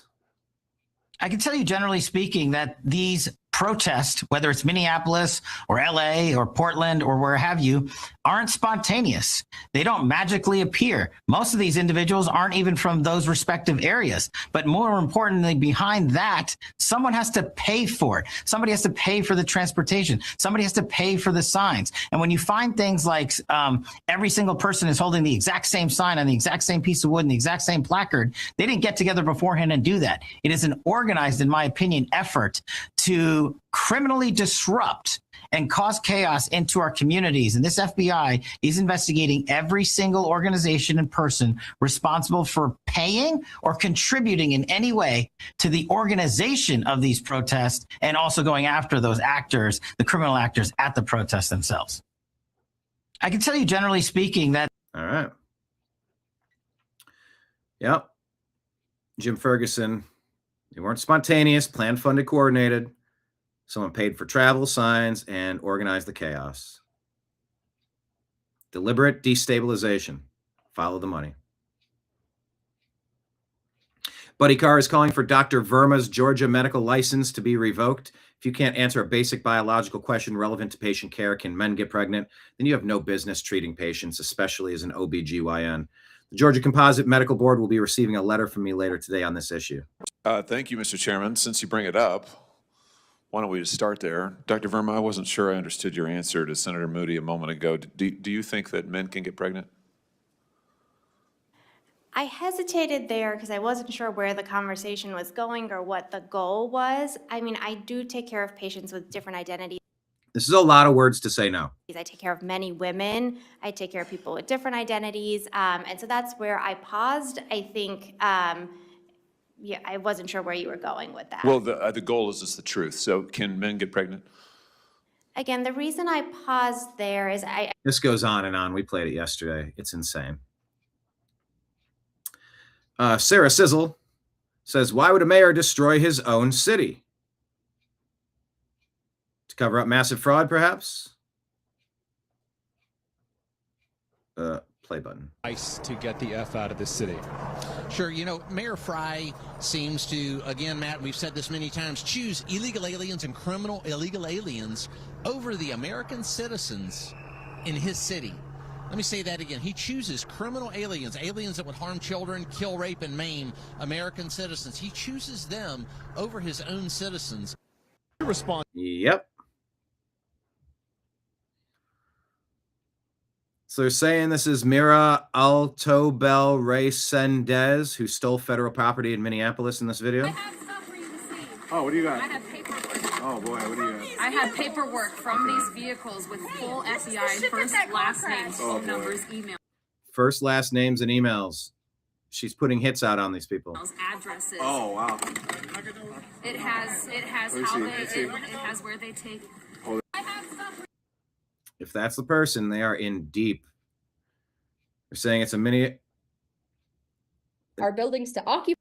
It sounds like that person. Meet University of Minnesota encampment leader Mira Altobel Resendez, works for University of Minnesota's Office of Equity and Diversity. Why do they still have these departments? I thought these were shut down.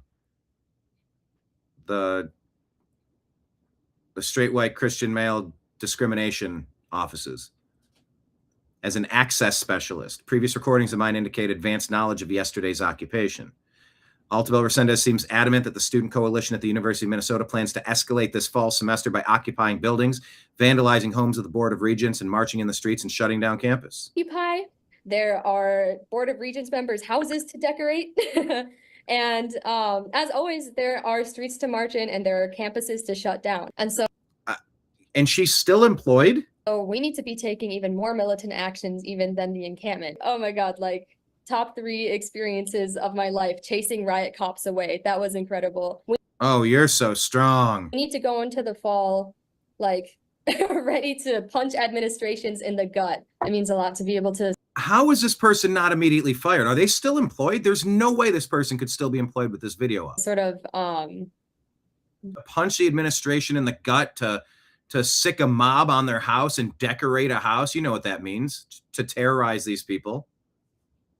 Like debrief to other communists. The fact that we had like even one meeting directly with the president of the university, who is an interim president, but like, I don't know, he's kind of like really stupid.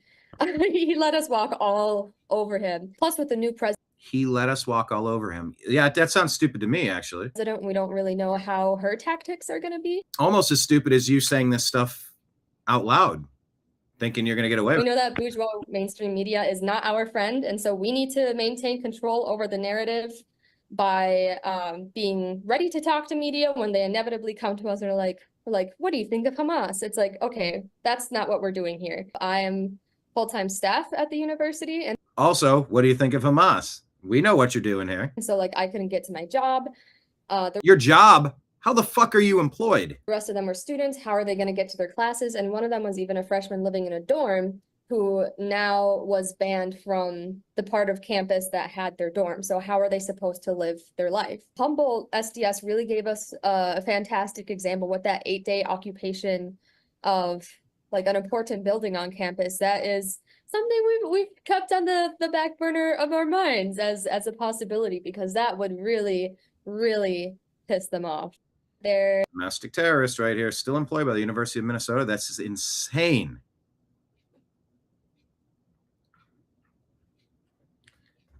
At University of Minnesota. Let's see where that comes up. I got to tag on.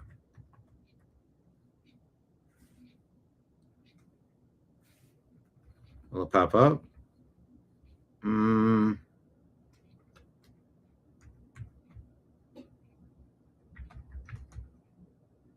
I don't know how to tag University of Minnesota.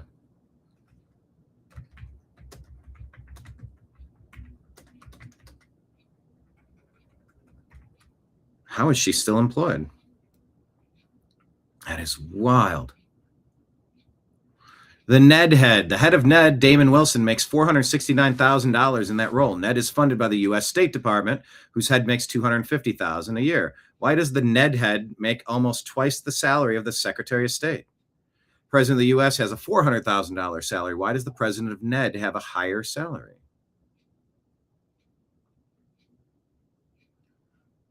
Hearing a lot about Ned. I don't have all the answers there, though. You want to hear about some of the specific type of fraud that's happening in Minneapolis, allegedly? So again, I spent a lot of time, so almost 8 years, putting this all together, and I have a very good idea of how everything is working.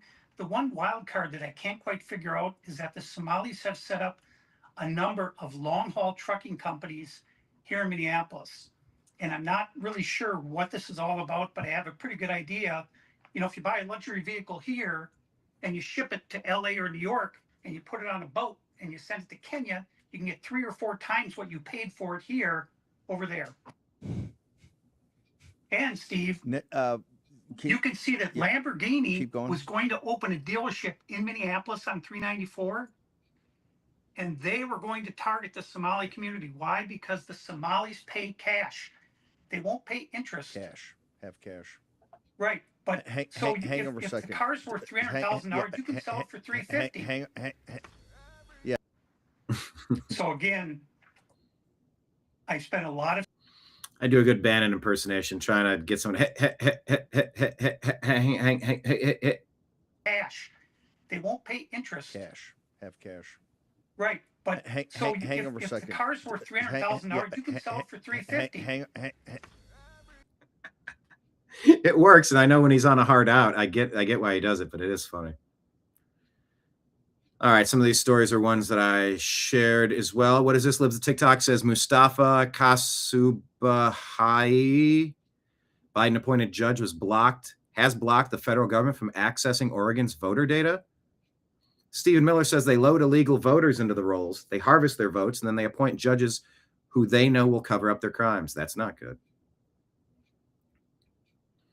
Emerald Robinson says, you know that the CIA was in charge of the J6 fake insurrection because the former CIA Inspector General David Buckley was the staff director of the House Select Committee set up by Pelosi. Tom Fitton saying that the CIA wants 4 years to look for January 6 records. Shut up with that. Get it now. Raytheon, according to Oilfield Rando, says we're not hiring white men. Also, Raytheon, OMG, we can't find any Americans to hire. Please approve our 500,000 H-1B visas of foreigners. Good grief. Byron York reminds us this is a good scene to remember. The woman was the governor of Arizona. The state wanted to help enforce federal immigration laws. Obama said no. Federal government has the sole authority to enforce or not enforce federal immigration law, and he won in court. So Arizona's entered the chat. Gary Chan says a man runs across the street, shoves an 84-year-old to the ground, photographs his unconscious body, doesn't call 911. The victim passes away. Verdict, involuntary manslaughter. So in San Francisco, I was having a bad day is now a defense for K-ing the elderly. We tell you, flee blue cities, flee blue states. Data Republican finds OMG, they actually confessed how their entire fraud ring works about transferring money. Cernovich says this makes me sick to my stomach. People are struggling while Somalis sit on so much cash that they can't even move it around. Money laundering. Last night in Minneapolis, 12 anti-ICE agitators arrested for assaulting law enforcement. Reminder, it's a federal crime and a felony if you lay a finger on law enforcement or destroy federal property. Moments ago, agent draws a pistol and points it in front of the car as anti-ICE agitators kick and bash the vehicle. Bill Malugin is reporting on the ground. Right there, he's got the firearm right in front of him. I wonder if his finger is on the trigger. It reminds me of the Pulp Fiction scene. Oh man, you just shot Marvin in the face. Never supposed to put your finger on the trigger unless you're ready to pull the trigger. So if he hits a bump or something, that could accidentally discharge. So I hope there was good trigger discipline. He didn't shoot, which is good. Hacking ICE agents in the car is a really bad idea. And then guess what? If someone's shot because they're being attacked, they're going to try to play the victim. They always try to play the victim. I'm not here for the victim stuff anymore. Because we see what they're doing to instigate and try to provoke it. We know what you're doing. Yeah, Nazis. What, they're shoving these people into concentration camps and they're taking their skin for lamps? That's really what you think's happening when you get arrested for being in the country illegally? That's what you think's happening. Concentration camps and gas chambers, right? Bunch of dorks. It's like they didn't even study history. Ketanji Brown Jackson's prayers were answered. Her dumpster fire SCOTUS performance was eclipsed by Senator Hawley's exchange with Dr. Nisha Verma. And there's a lot to this, but yeah, that's a good distraction. Living in an upside down world with that.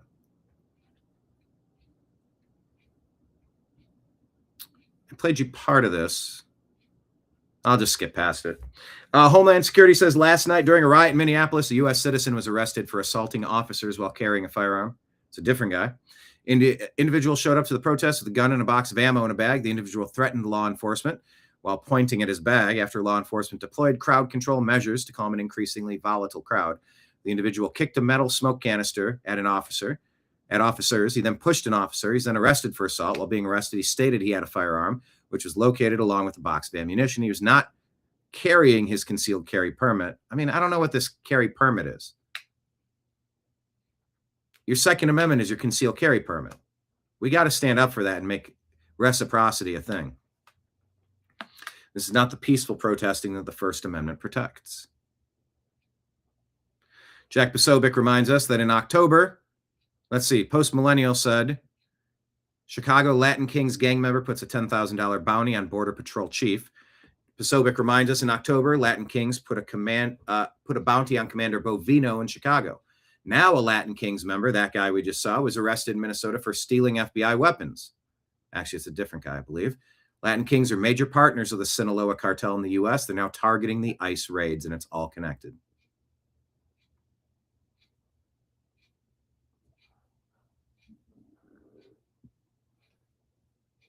Never before seen video of Maria Machado's rescue from Venezuela. Saved and very grateful. Had to smuggle her out under the cover of dark.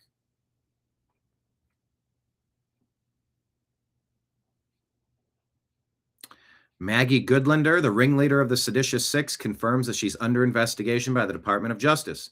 Svetlana Lokova says, despite her innocent looks and little girl's voice, Goodlander is one of the most dangerous deep state villains, the leader of the Seditious Six. Her wedding to Hillary Clinton's top aide, Jake Sullivan, was attended by the Clintons, future CIA Director Bill Burns, Tony Blinken, Merrick Garland, and others. Goodlander worked with Norm Eisen to devise the first impeachment of President Trump in 2019. In 2021, Goodlander became a top advisor to Attorney General Merrick Garland and oversaw the Durham investigation into oblivion. I worked with the Durham inquiry, and I know that they were investigating Hillary Clinton, Jake Sullivan, Goodlander's husband, CIA operative Stephen Halper, British intelligence operative Christopher Steele, and others. I suggest that the DOJ investigates Goodlander's conduct for the last 10 years, specifically her role in the Trump impeachment and interfering with the Durham investigation. All right, that's what I had prepared for you today. We'll end on your moment of Zen. I scrolled past it earlier, as it is kind of funny. Adam Carolla says, here's rare footage from the Pacific Northwest of the legendary Big Mouth. A group of hunters encounter this person, and it's kind of wild. And it does sort of sound like a bird call. This is the moment we've been waiting for. Enjoy.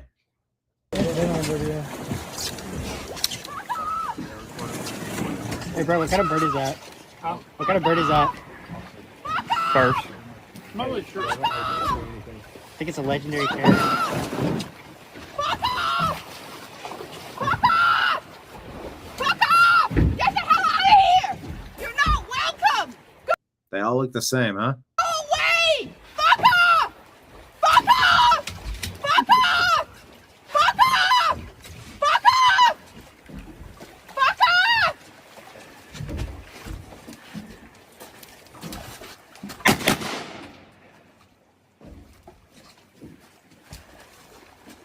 Those are decoys, not ducks. Fucking retard. Oh, fuck off. We don't want you shooting around here. I don't give a fuck. I don't want you walking around here. Oh, fuck. I don't want you walking around here. We don't want you shooting around here. I don't give a fuck. I don't want you walking around here. Oh, fuck off. This is public property. Exactly my point. Thanks for proving our point. That was because I'm watching this video going, well, is this their private property? Like, what's going on? Property. Exactly my point. Hold on. Let me rewind it. Here. I don't give a fuck. I don't want you walking around here. Oh, fuck off. This is public property. Exactly my point. Thanks for proving our point. We don't shoot anything alive, you fuck offs. These are already dead. These are already dead. I don't care. They're already dead. I don't like shooting you fuck offs. You fuck offs. Those birds identified as dead already. Oh, fuck you. Fuck you. Fuck you. Oh, I love it. Hey, I'm trying. Here. Now. Oh, yeah. Did you get that on video? Yeah. Ian rolled that fucker.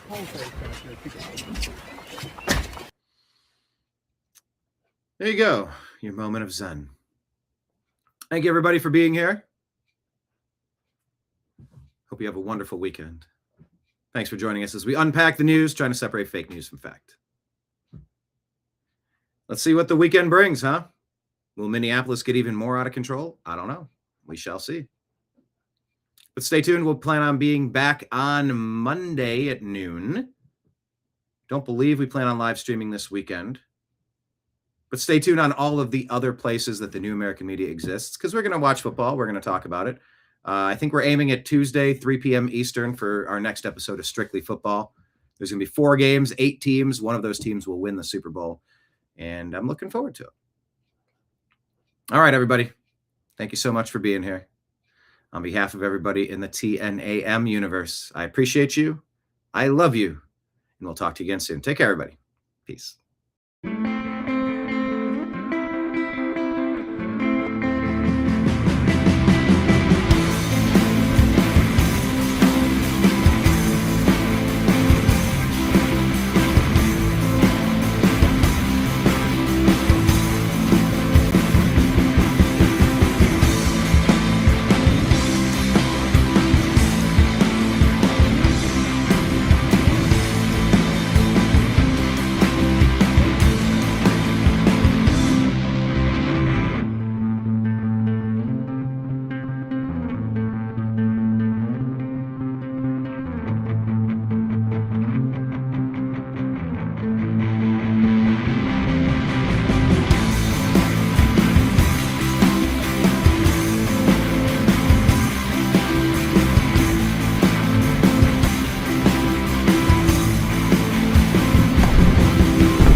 Your guide to the truth. TheNewAmericanMedia.com.